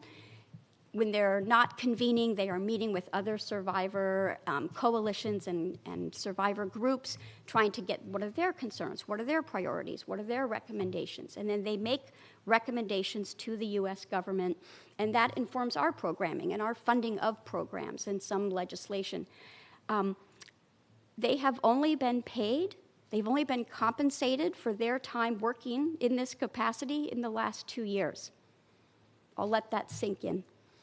We've only been compensating them for all the time that they would spend meeting with other survivors in their community, traveling to Washington, D.C., and meeting with lawmakers and other NGOs and government officials in the last 2 years. If you do, and I encourage you to please use survivors and use people with lived experience as advisors, but you need to compensate them, and you need to compensate them to the same degree that you would compensate any other professional consultant. And we find that critical, and on reflection, really unseemly to take individuals who had been exploited, particularly around work, and then not adequately compensate them. So those are my 2 interventions. Thank you again for this opportunity to share these. Hillary, thank you so much. Leave it to a faith-based organization to really bring out some of the importance of the humanness of what we're talking about. I'm happy to say the Survivor Advisory Board, we have some of them on our GSO leaders and our teams, which is so important to have their voice at the table. I can't, and I find it fascinating what you learned from the fishing industry and the lived experience just absolutely correlates right over. And thank you also for bringing up the victim-centered approach along with the trauma-informed care, because that is really the whole person-centric, and I failed to mention that in my talk, so thank you for reminding me that. That was great. So next we have, finally, our last panelist, and it's Miss Alice Eckstein, Project Director for Finance Against Slavery and Trafficking, FAST. I love your acronym, FAST. That's really good. She was previously a program manager for the Modern Slavery Delta 8.7 program at the United Nations University Center for Policy Research. And previously, Ms. Eckstein was the executive director at New York University's School of Professional Studies Center for Global Affairs. There, she managed external relations, public events, and special programs to complement the center's graduate and non-credit education in global affairs. Before joining NYU, she was the manager of regional alumni programs for Barnard College. Before that, she was the coordinator for professional development programs for teachers at the Newberry Library in Chicago, Illinois. It's a pleasure to have you. Please, the floor is yours. Thank you. Thank you so much. Excellencies, ladies and gentlemen, thank you for including me in such a significant conversation and on a very meaningful day to hold it. As you just heard, I'm director of the Finance Against Slavery and Trafficking Initiative, also called FAST. We're a program of the United Nations University Center for Policy Research, which is a part of the global think tank for the UN system. We deliver insights within that system to member states and other actors who create and implement policies in support of the Sustainable Development Agenda. FAST began with the Liechtenstein Financial Sector Commission on Modern Slavery and Human Trafficking, and we focus on the role of the financial sector in ending these exploitative practices in line with the Sustainable Development Goals. This focus is based on what the Commission identified as 3 primary points of intersection between modern slavery risk and the financial sector. First, that profits from modern slavery flow into the financial sector, are laundered there, and enter the formal economy. Second, the sector offers financial services to businesses that profit from modern slavery and can apply leverage as investors, bankers, and creditors to end such practices.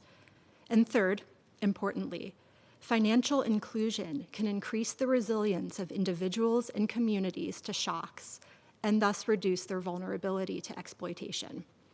Today, I'd like to focus on that point and its significance in the context of prevention, remedy, and survivor support.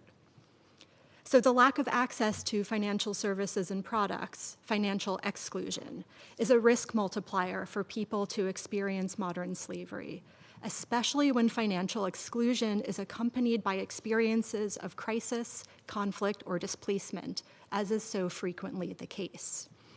People who lack formal documentation, including refugees, asylum seekers, and other involuntarily displaced people, are at risk and are more easily targeted by predatory lenders or traffickers. So are people living in unbanked or underbanked communities. Exclusion from financial services can go hand in hand with a lack of access to social services or protections, including education and healthcare. Survivors of human trafficking and other forms of modern slavery frequently experience financial abuse, including identity theft and credit abuse, in tandem with labor or sexual exploitation. So they too face the risk of exclusion post-exit. A survivor of modern slavery who is unable to open a checking account or line of credit is subjected to a continued loss of autonomy, a protraction of their exploitation. And they may find themselves forced to return to risky work and traffickers simply because they have no other financial options. In partnership with financial service providers, support organizations, and survivor leaders who input into our work, FAST has identified some promising practices to close these gaps and foster greater resilience and empowerment for people at risk. One intervention we recommend as promising is to focus on asset recovery and restitution. As noted earlier, some $150 billion US flows into the financial sector annually as proceeds of forced labor. And that's a 10-year-old statistic. I wouldn't be surprised if it was much higher today. Even more profits are generated from companies with forced labor within their value chains. FAST proposes that knowingly profiting from modern slavery be made a predicate offense to money laundering as part of the global AML regime. This would go far to close the gap between the generation of billions in profits and the scant restitution offered to survivors of forced labor when it is offered at all. In order to do this, we will have to leverage forced labor import bans and AML measures and strengthen interagency and multi-stakeholder cooperation for investigation of companies and individuals for effective asset seizure. Such measures would substantially increase restitution for victims of human trafficking and forced labor and would serve as a powerful deterrent measure against companies and individuals who might otherwise seek to profit from it. But real remedy and prevention must go beyond offering compensation to survivors. As I noted earlier, many people who are highly vulnerable to modern slavery, including survivors, are not able to access formal financial services, even if they qualify for restitution. A FAST flagship project sought to address that through our Survivor Inclusion Initiative. Working with survivors and survivor support organizations, FAST developed a process to secure access to financial services for people exiting trafficking in partnership with financial institutions using simplified Know Your Customer due diligence procedures. We've worked in Canada, the United Kingdom, and the United States. And to date, some 3,000 survivors of modern slavery have been able to access bank accounts and other services as a result. But this work has also offered some valuable insights for expansion of financial access, particularly to people who might require alternative methods to verify their identity when lacking standard documentation, or when their financial identity has been compromised. We have seen these lessons successfully applied in the context of the flow of Ukrainian refugees through Europe in 2022 and last year. In many cases, people leaving Ukraine, like refugees worldwide, lacked identity documents or regular addresses in receiving countries, which might have prevented their access to bank accounts or other financial services. The European Banking Authority, noting the risk of trafficking for these refugees, offered guidance to banks on providing no-fee bank accounts and other services through simplified Know Your Customer processes. As a result, Ukrainian refugees were able to access financial services through European banks. One bank alone, which also participates in the Survivor Inclusion Initiative, applied practices developed there for modified due diligence to open 8,000 new accounts for Ukrainian refugees. In short, the work of FAST Survivor Inclusion Initiative demonstrates that action can be taken to expand financial access for survivors of modern slavery and not compromise action on financial compliance. The case of Ukrainian refugees shows that the financial sector, in partnership with humanitarian missions, civil society, and governments, can reduce vulnerability through financial inclusion for people at risk. The successes in providing these necessary services for people displaced by conflict and crisis in Europe should similarly be applied globally in partnership with humanitarian agencies, local governments, and financial institutions. There are far too many people living in conditions of modern slavery, and still more people who are vulnerable to exploitation. We all know the grim statistics that indicate the number of people who are experiencing modern slavery have risen. But these alarming figures are not insurmountable, provided we build strong partnerships to end these exploitative practices. Based on the connections to modern slavery I described, FAST has seen that effective partnerships with the financial sector can indeed support recovery for survivors and prevent trafficking or re-trafficking of vulnerable people. I'm not here to claim that the financial sector alone will end modern slavery, but I do believe that without its participation, we will miss the target. Thank you. Thank you, Alice, very much. That's, Kevin, I imagine that that's music to your ears, all the financial, with the rise in immigration, given the exclusion of financial resources, it goes hand in hand, and with all the people's fear, I think, with lack of identity documents, it just piles up and culminates in a huge problem. But I'm very encouraged with your Survivor Inclusion Initiative. Wow, that sounds terrific. I want to open it up. That's our last panelist. I want to open it up to anyone that may have some questions for any of them. Certainly they all have different focus on the different types of trafficking and areas of their trafficking, of how they're trying to help the problem. Okay, I'll start off because I have, I'm going to dive right in while some of you please think about it. Oh, wait a second. Yep. Okay, yes. Just please state your name and where you're from. Hello, my name is Max, and I'm with the Holy See Mission. Excellent. Hi, Max. First of all, thank you very much for organizing this fantastic event on a very critical issue today. I also wanted to congratulate the Sovereign Order of Malta on the opening of the O'Connell House, which is very exciting news, and also the success of the GSO, human trafficking, and protocol policy. Thank you. My question regards to impunity, especially, we heard today 99.98% impunity.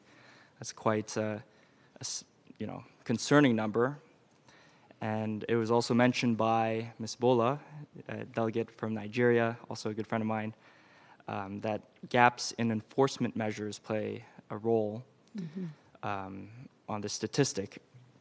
And so I was interested, I'm not sure who would best answer this question, but about Kevin? your thoughts on fighting impunity and how member states and the international community can better address this issue in this regard. So thank you. Thank you, Max, for that question. I have a thought, but I think I'd like to throw it over to our friend Kevin Highland here because he has so much experience in that area. Kevin? Yes. The issue with the low rates of conviction and the low rates of identification are fundamental to this particular issue in the fact that this is where there is enormous failing. And I think that when you look at the whole agenda, very much it's designed to respond after the event. And there's not enough in prevention. And in many areas of criminal justice, the legislation allows for intervention at very early stages of when a crime is hatched. For example, when it involves drugs, conspiracies, when it involves terrorism, when it involves gun crime and all those things. But that takes a certain sort of way of approaching those crimes by the agencies like national security, law enforcement, and the way that that is coordinated with the public and the public's perception of what that is.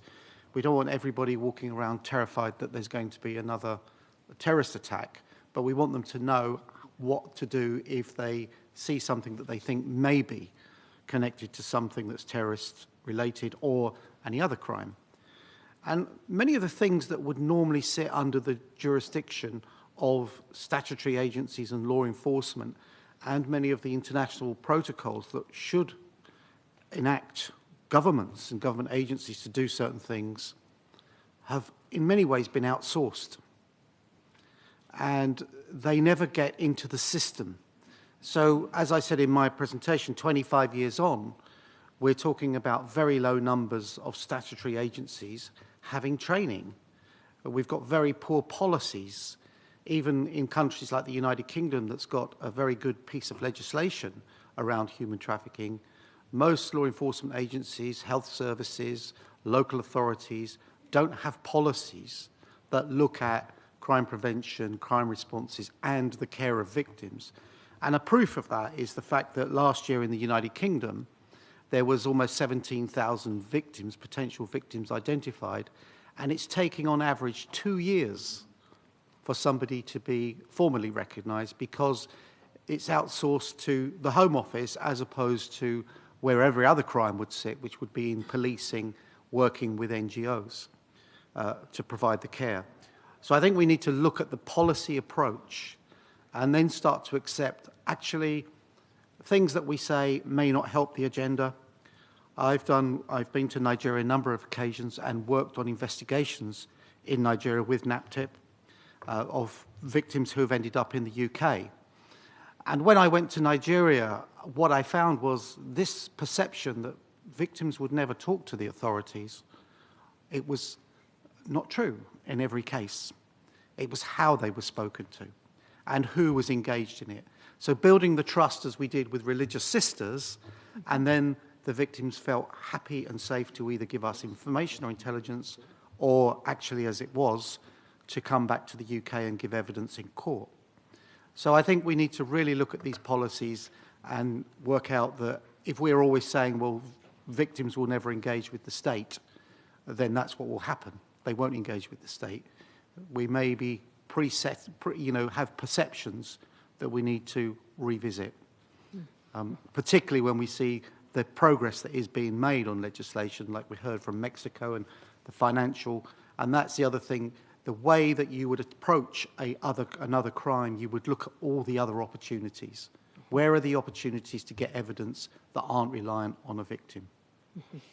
So I think that it's that policy approach, and when we get to that point where we are looking at it at the most serious level, we will see an increase in prosecutions, convictions, and confidence on the entire issue. Thank you, Kevin. Minister Azaju, would you like to comment?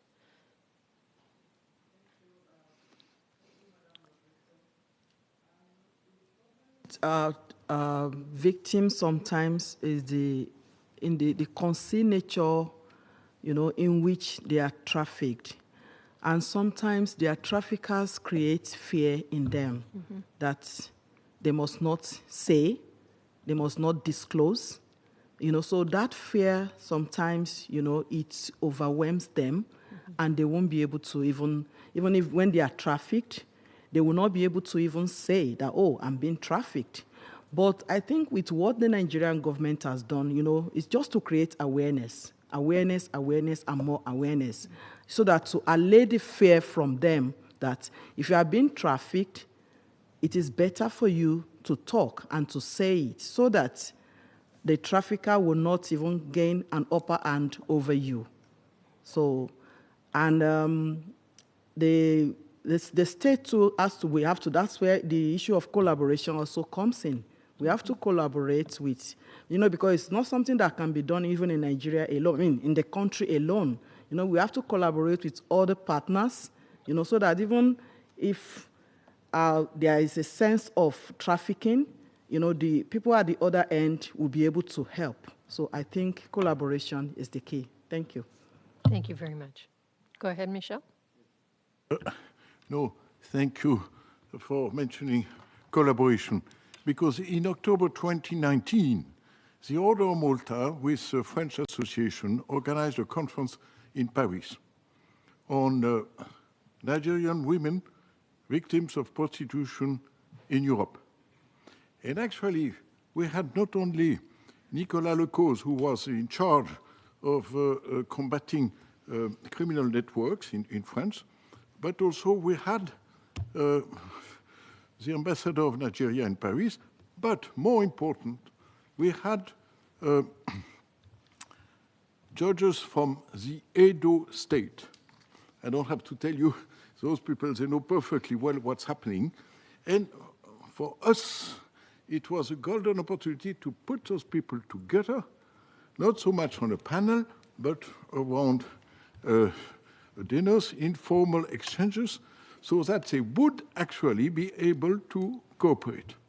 And I think, yes, we should try to organize more such informal and formal meetings with not only diplomats, but to say also with people who know what's happening in the field and who are able to implement effectively those programs and those procedures and access to justice. So thank you very much. Thank you, Ambassador Vautier. We have a question over here. Yep. There you go. Thank you, Madam Moderator. This is Hannah Bouchekhi, Counselor. Could you just speak again? We missed that. Oh, okay. Thank you for giving me the floor. I'm Hannah Bouchekhi, Counselor at the Permanent Mission of the Kingdom of Morocco. First of all, I'd like to pass the greetings of Ambassador Hillel, who attended the first hour and heard many esteemed panelists, but unfortunately he had to leave us to attend another engagement and to chair a meeting. At the outset, I would like, of course, to welcome the convening of this timely meeting and to commend all the panelists and keynote speakers for their interventions and for the insightful briefing. Would like to seize this opportunity to express our appreciation, of course, to Ambassador Beresford-Hill and all esteemed panelists for, of course, presenting remarks on the reach of human trafficking to multiple areas, mostly labor, workforce migration, and the list goes on. Given time constraint, I will not elaborate on Morocco's ongoing efforts on combating all types of human trafficking nationwide, but I will seize this opportunity to present two questions, if you allow me. First one, what are the recommendations you could have to better understand the link between migration and trafficking in persons, to develop more effective responses and to eliminate the risk of trafficking in the migration process, especially to protect migrant workers from all forms of violence and discrimination? The second question, as we all recall, at the high-level meeting of the General Assembly in 2021, we adopted a political declaration on trafficking, on combating human trafficking. And in that political declaration, member states committed to taking immediate and effective measures to eradicate forced labor and to secure the prohibition and elimination of forms of child labor, including the recruitment and use of child soldiers, and by the 2025 to end child labor in all its forms. So my question is this objective still achievable by 2025? And what are the needs to be done to counter the exploitation exercised by armed groups to force children to act as combatant? Thank you. Thank you. Thank you for your comments and also excellent questions. Appreciate it. At this point, we could start with the second one about child labor and forced labor and our goal of 2025. It seems pretty aggressive, certain aggressive goal. And who would like to take that question? Kevin or Michel Voutier or? Well, I think the political declaration, which is reiterates the SDG 8.7 and the ambition, and I think by 2025, are we going to achieve what was anticipated in 2015? Probably not, because the progress hasn't been at the stage that it should be, and we know that child labour is still an enormous problem, and the use of children and people for forced labour, as it is defined in military situations, is a serious problem. But I think when we look at things that can happen and are developing, like involvement of the private sector and involvement of governments and the commitments that we're seeing, the African Union becoming part of the G20 is an enormous step forward. And I think that's what we need to place our hope with and to inform those bodies.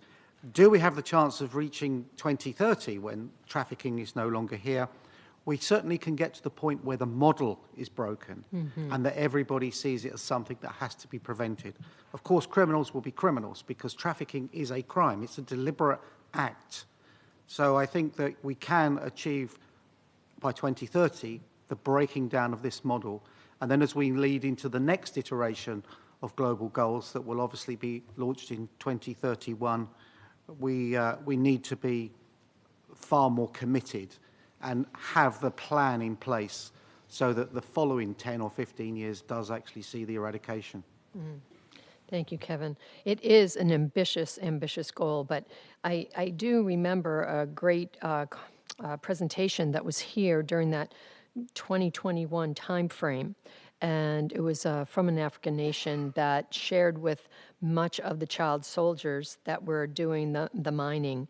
And I remember there was just a few prosecutions that were less than 5 years, but it was, they said at least it was something. The punitive behavior that was exhibited for if they didn't reach their quota was to cut off the hands and go up the arm of the children. Some of you may remember this incredible presentation that we had. But they've seen at least a movement in more of less of that activity and more of prosecutions. But to have it end by 2025, like Kevin said, let's hope for the 2030 goal that the model will be, changed. Ambassador Boutier, you want to take that migration and trafficking as well? Yes, precisely. Thank you very much for your very interesting question, because as you know, traffickers welcome the absence of legal opportunities for migration, because then it gives them golden opportunities to trap people into trafficking. So that's a fact. The solution is not easy, but still we have to be aware of this. And second, for example, when we organized in Geneva 1 month ago this side event to the Global Forum on Refugees, I can tell you that we had to insist for a few months until UNHCR agreed to let us organize this side event, because they wanted to keep that away. Those are two hot issues. People tend to keep them away from their main concerns. But thank you very much, and we can still discuss, I must say, what we could possibly do. Thank you. I have a question here and then there. Okay, thank you.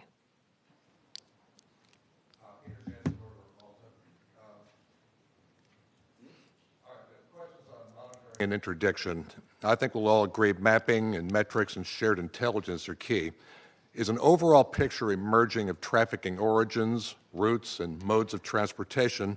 And if so, can this clarity continue as trafficking morphs and changes over the years? Okay. I'm wondering, would you like to take that? Somebody want to take that? Yes, there is a global slavery index that's produced by a charity in Australia, and it's accepted by the UN, and it does show those trends. And one of the things it shows as well in it, the most recent, is the relationship to trade and business. So it shows where the opportunities of intervention are, but we need to move to that point of the intervention. So that should be where we're looking at policy. And I just wanted to talk about the issue that was mentioned earlier about migration. And of course, Ambassador Vuthi is absolutely right. It is a tool of the traffickers, and it's a wonderful thing when they have, the whole place that's disorganized and they can go in and get their fruits. But I was very lucky recently to go to Brazil last year and work and see the work of the Stella Maris, of the Scalabrinis, and to see how they were dealing with it, having this incredible center. And the heart of one of the things that was so important was to give people status to stay there and to give them jobs. And through the Scalabrinis or the Stella Maris, they had a whole network of opportunities for work for people. And once people felt valued and were giving something back to community, but doing something for themselves, all of this kind of suspicion around these migrants, like we might be in Europe, disappeared. So I just saw what was probably one of the best models I've ever seen for dealing with, vulnerable people who arrive looking for protection. And certainly from the work of Stella Maris, they were getting it. And I want to just do a follow-up with that because, Alice, made me think of something. With the Survivor Inclusion Initiative, it seems to be mostly in Europe, and I could have that wrong.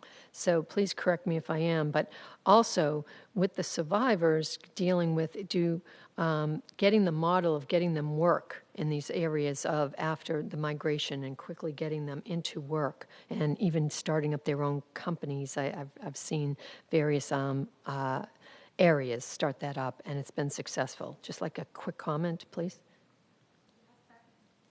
That is correct. So for the Survivor Inclusion Initiative, the jurisdictions we've worked in to date have been Canada, the United States, and the United Kingdom.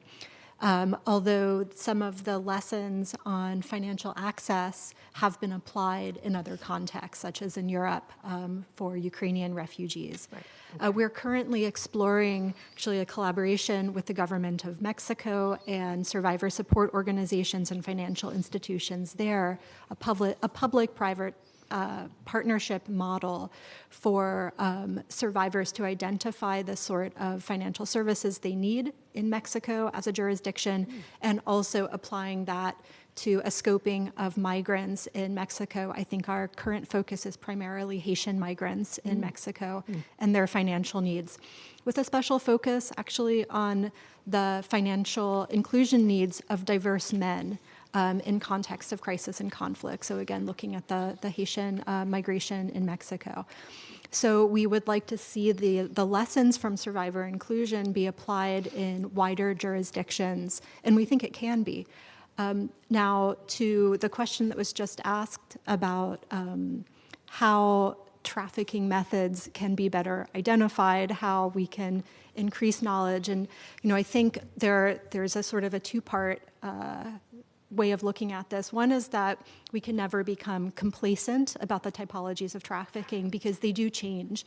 They change according to new technologies, new models of industry, new production models, and of course, in response to crisis and conflict erupting in different areas, climate change is going to be a really major part of this as you think about communities that have to move very quickly as a result of climate change, either because of a sudden onset climate disaster or because of a long-term loss of livelihoods. So I think that you always have to stay one step ahead of traffickers. There certainly have been new typologies of trafficking witnessed of online scamming, which has developed an entirely new demographic of people who are liable to be victimized as exploited in scamming centers. But I would also say that the typologies of vulnerability do not change, that the types of social marginalization that people experience, financial marginalization, a lack of education, of access to healthcare, of access to social services, and displacement are all things that we know render people vulnerable to trafficking. So from a humanitarian assistance lens, a lot can be done for people in contexts that we know render them likely to experience this type of crisis. Thanks very much, Alice. Appreciate it. Mr. Bautista, before I go to the next question, would you like to add anything to that conversation or not? I just want to give you an opportunity since we mentioned Mexico. Thank you, Deb. I've heard about the program, but I don't have any particular information. I think that it's important, and I welcome it, but I don't have additional comments on that. That's okay. You two connect maybe after. That's what it's all about, right? So we had a question right here. Yes. Severini. My name is Hunter Severini, and I live in New York City. I appreciate you're giving me a chance to participate in this discussion, and that I hope attendance continues to grow in these meetings. I think it's a very important topic. It's nice to see people taking the time from their day to be here. My question is basically how we can be better advocates to local, state, national, and international governments to compel them to address trafficking problems that they've already acknowledged. And I'll give some specific examples just to be a little clear about what I'm talking about. And the reason I'm bringing up is because I think so much trafficking is not visible that the fact that we apparently can't even succeed in a lot of cases in addressing some of the most blatant examples makes me really question a lot of the current approaches that are being made towards trafficking. And the fact that it makes me think that we could be doing a lot better. The first example I'll give is here in New York City. I'm not sure exactly for how long, but I know for quite some time Roosevelt Avenue in Corona, Queens has become a sex tourism, prostitution, and presumably sex trafficking hotbed. It's gone viral on the internet. There are now tour videos you can watch which tell people, explain the neighborhood to people, what the prices are like, how to approach girls there. And Eric Adams has acknowledged this. He mentioned a bit ago that he took a drive to this neighborhood and that he's a former subway cop, and the guy has been around a bit, and he's acknowledged that there's definitely a big prostitution problem there. And yet, in spite of this, I can pretty much promise, even though I haven't seen it myself maybe for a couple months, it's not an area I'm around a lot, but I can pretty much promise that this is operating right now, and it's basically 24/7 market. People that are interested can definitely find a lot of information about this in the media and on YouTube.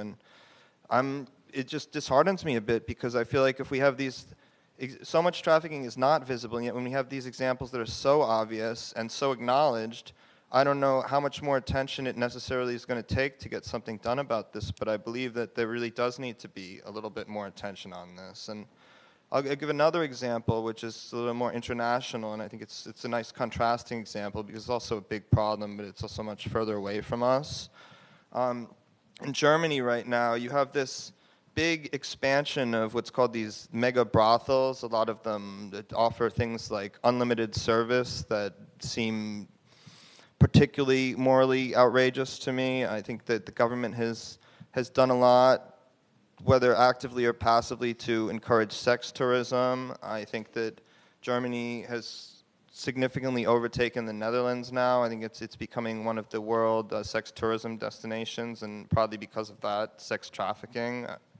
I can only assume what the articles that I've read are telling me that basically Germany is getting completely flooded with more sex workers than people even know what to do with, and the government seems to be just encouraging this more and more. And so I guess with these two examples in mind, I'd just be curious to know what we can do to call this out a little more, because it's not like this is going on in secret, but they're putting an argument out in public which justifies this, when in reality I see a huge potential for harm as part of all the things that I've mentioned. And so I would just be curious to hear from some of the panelists if they have any ideas, particularly to these kinds of situations, and what we can do to help advocate for the countless victims that are surely part of all this. Thank you very much, Mr. Sabrini. That is just a poignant question right now in today's situation, and how do we address it? I think this requires some law enforcement with some European. I'm sorry to lean on you again, Kevin, but it does seem right in your alley. Yeah, so you hit on a very important point, that we know where this is, we see it there, we haven't got to go and look for it that hard, and it's there, and nothing happens. And that demoralizes all of us. the issue, but it also enables another enabler for the criminals, and it's good business to be in. But what we have done at Santa Marta with our community work that we're doing with parishes and dioceses, and not just from the Catholic Church, but from communities, is we've changed the approach of what we're asking people to do. And what we've done is created a training manual which they can take and use themselves as well, but it's about them asking their community leaders, so their elected officials, their members of parliament, their police chiefs, their police and crime commissioners who are like mayors in the UK, and local officials. What are you doing? How are you implementing the Modern Slavery Act in the UK? How are you implementing the sections that say there's got to be support for victims? What is your prevention plan? And asking those questions and getting serious answers. And when we started doing this, which was only quite recent, the communities felt, actually, we are really getting involved in this, and we feel that we've got a part to play. And of course, when we were doing it, particularly with the Catholic Church, the bishops and the parish priests said, actually, this is really good, because it's not saying that we should bring on another centre, which could be very expensive, lots of risk. We're actually making and asking and requesting and creating the accountability in local communities. So we've started that, and we're pushing that across the UK this year and into Ireland. And we've had lots of buy-in from law enforcement, from government officials and police and crime commissioners.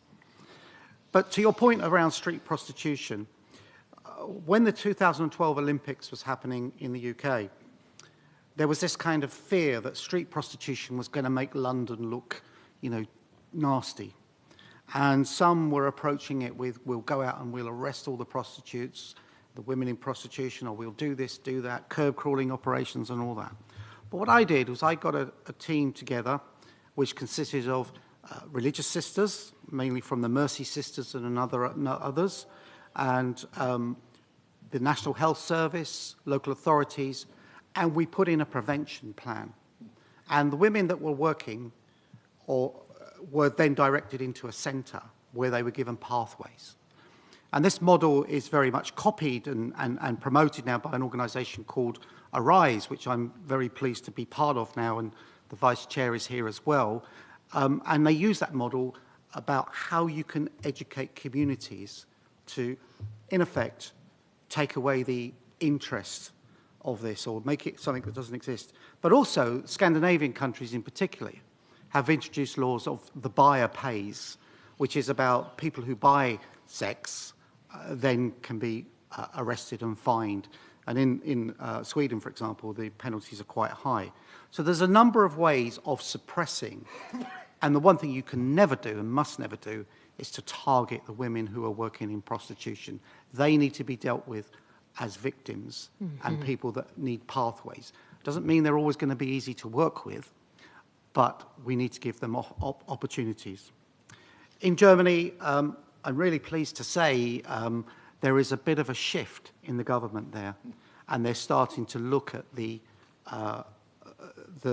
believe it or not, the Scandinavian models. And there is a real push from certain members of parliament, certain ministers, and they do realise now that what they've got of this, commercialisation of these mega brothels has really destabilised certain communities and attracted other forms of crime, which is exactly what's happened in Amsterdam as well.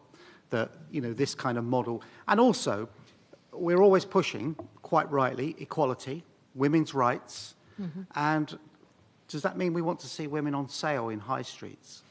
Is that what we want our young, boys and men to actually view women as? And of course it can't be.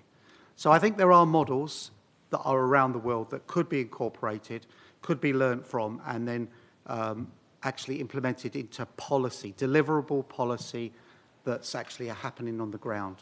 And there are ways to do that, but unfortunately at the moment, they're not happening on any scale whatsoever. Thank you, Kevin. And I have a follow-up myself on this one because I feel that, I've been going from Utah, Boston, New York, and seeing some things that have bothered me and I wanted to ask you about. And two things, sentencing and release of names. I'd like to know what your thoughts are on that because in Boston, we recently had a sting. The FBI and Homeland Security, I think, worked together, and it was a very large sting. Prominent individuals, politicians, executives, CEOs, healthcare. It was all over the national news. And in fact, the former Ed Davis police commissioner got interviewed, and they said, when do you think, everyone's wondering to release the names. And he said, they probably won't. Now, of course, this is on the heels of the Epstein situation, but they probably won't hear the names. So I go back to our old, Nordic model in Sweden when years ago they embarked on that public awareness campaign and they changed the charges to the Johns and the pimps and saw prostitutes as the real victims. It was a real game changer. But what they added was a wall of shame. And somehow it seems to be effective. I flew here from Utah. I grabbed this paper, and on the front page is a prominent attorney, unfortunately, and the outcry got charged for 364 days for sexual abuse against his daughter, which we all know familial is very common, 44%, I believe, got added to lend itself to trafficking. But here's a man that is obviously in shame. However, it was a plea bargain, and that's why he got 364 days. I bring this before you because it's not just, it is in Europe, it's all over, we know that. New York City, of course, has a lot. We've even talked about how it was called after the UNGA, the Hooker Convention, because they got high-level prostitutes, or I hate to say that word because they're victims, but high-level escorts into the city with impunity. So I ask you, is this wall of shame and the sentencing, these two issues seem to be pretty big issues around the world. And what are your thoughts on that? You've been in law enforcement and you've been doing this so long. It was something that was highlighted when we were doing the work around the Olympics, around creating a wall of shame. And, there was this suggestion that names were going to be put on the sides of buses and things like that. And, of course, in our jurisdictions, in our democracies, justice is in public. So what goes on in the courts can be reported unless there's particular reasons of risks to children or individuals. But the circumstances can still be reported. And I was the one who actually stopped them doing the names on the buses and the wall of shame. And my reasoning is, okay, that may be a father who's out with a woman who's providing sexual services and paying for it, which there is a justice solution to that. But that father could also have a 12-year-old daughter at school or a 9-year-old son, and they go into school the next day and they become the victim of their parents. So what we did was we amended the legislation so that, particularly if it was done from a car, so if somebody goes out in their car to pick up women who are providing sexual services, we got the power to take the car away. That became involved in criminality. So then, the guy might have gone home and tried to keep it from his wife or his partner or his family, that, keep the charge sheets hidden away and hope and hold their breath. But actually, to go home and not have your car really hurt them. And that could be a brand new car. I mean, I know on one occasion it was a very expensive car that was taken to the value of £100,000. So I think there's other ways of doing it. And name and shame, I get it. Anything that happens in the courts generally can be public. But I think about the bigger damage it could do to young girls and young boys and people who are completely innocent in any way, shape or form. And it also shows that we're being a little bit vengeful as opposed to following a rule of law. Well, thank you. Thank you so much. Okay, yes. This will be the last question because I'm looking at the time. Thank you. It'll come on. There you go. Excellencies, ladies and gentlemen, my name is Agnes Chimbombo from the African Union Mission. Little disclaimer, I'm asking my question not in an official capacity, but just as a citizen from the Democratic Republic of the Congo. So I would like to start by highlighting an important point that you made, Mrs. Stabb, in your statement, that in order to fight human trafficking, we need to tackle the root causes, and the root cause is very simple. It is demand. So my question today is, how can we effectively address the issue of human trafficking, particularly focusing on the eradication of demand and the provision of adequate resources for judicial reforms, particularly in African countries in the global South? Thank you. Thank you so much for bringing that up. I can quickly say that I know that we are working, the Order of Malta is working with partnering people that have prevention curricula. One is for K through 12 school age, and also parish-based, age appropriate, of course, if it's K through 12, and dealing with teaching, just like we did with drugs, say no to drugs. Well, they need to know. I think everyone here knows there was a spike after COVID and child sex trafficking skyrocketed. Well, it's because the kids were at home and they were online, they were lonely, they were out of school, and things of that nature. And when somebody pretended to be a 14-year-old with a video game, can you meet me? It turned out not to be so. So child sex trafficking did skyrocket. We need to take an active approach. When there's the 4 Ps, that's the prevention. And then, of course, we have to deal with the 50 million people that are already in complex trauma. But I would open this up to any of the, Hillary, if you have thoughts on that. You haven't had a chance. I'd love to hear from you. Thank you.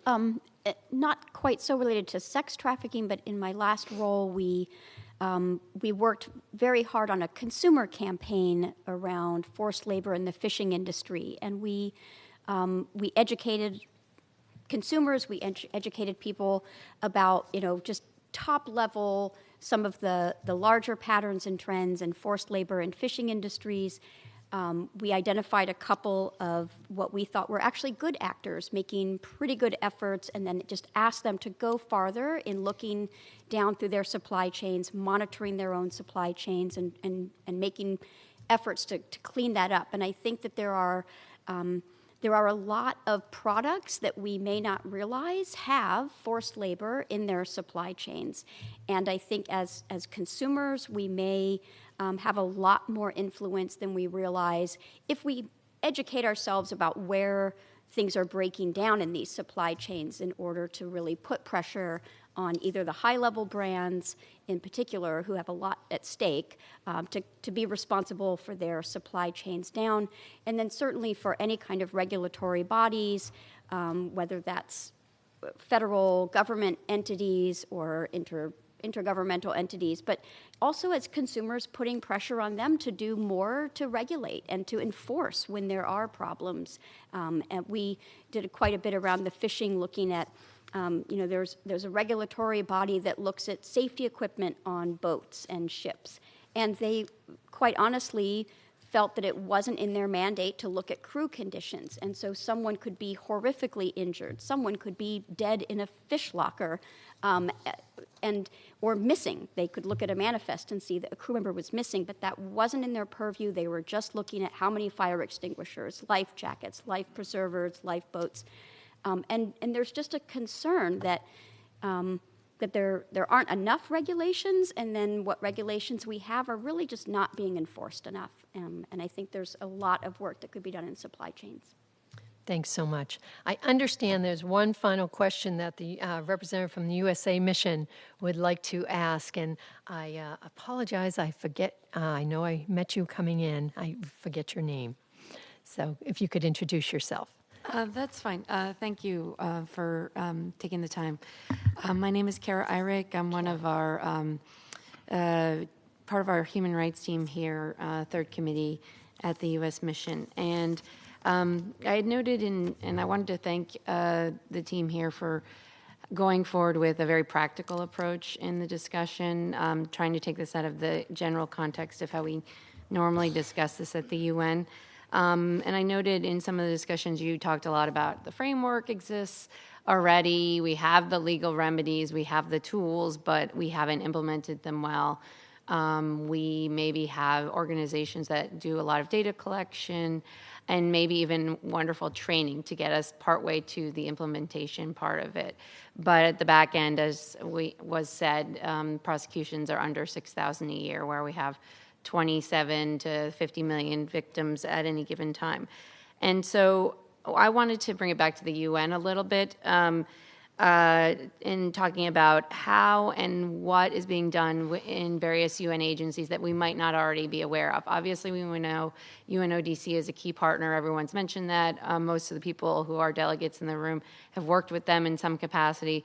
But what other agencies within the UN context might have programming or being involved in this and integrating it into their other work, be they UNICEF, UN Women, UNFP, and or maybe something that is not as traditional. There was a mention in the conversations about ILO and other groups maybe using tools. So I'd love to hear what we don't know that is going on in that context. Ambassador? Thank you very much for this question, because actually, as you know, there is one ICAT. That's a group of not only UN agencies, but also other agencies trying to coordinate. And then, as was mentioned, you had the ILO, UNICEF, UNDP, working together to publish a report on child labor. And I think it's quite useful, because indeed, if you have only one approach of one agency, you are missing a few key points. And I would say, definitely, not only in New York, but also in Geneva, we have interesting cooperation between various agencies. And at times, you have also those special rapporteurs to the Human Rights Council. I was mentioning Siobhan Mullally. She's a professor of public international law in Ireland, and she is an excellent special rapporteur. And same, we had Professor Obokata. Obokata also was a special rapporteur. And those special rapporteurs quite often go beyond human rights. And they try to reach out to various organizations, but also to reach out to field activities. And that's what we are missing. You know, we should pay more attention to those reports published for the Human Rights Council. For example, there was one judge, she's still alive,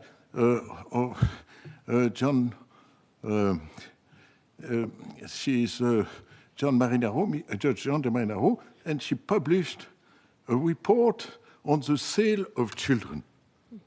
I can tell you, the first time I've seen that, I was completely amazed. How can it exist? You know? But still, she documented very well as a good judge, and this report is still available. Mm-hmm. So I would strongly say that we need, possibly at the UN, to give more publicity to those excellent reports, and this great literature could be useful for governments, but also useful for academia, useful for raising awareness in general, and that's what the UN is here for, precisely to promote international cooperation and to bring together experts. And I think, yes, the UN does this, and we should help them. Then I would just like to add a footnote. You were mentioning consumers, but we should also mention public procurement, because definitely public procurement is not only an individual consumer, but it's a government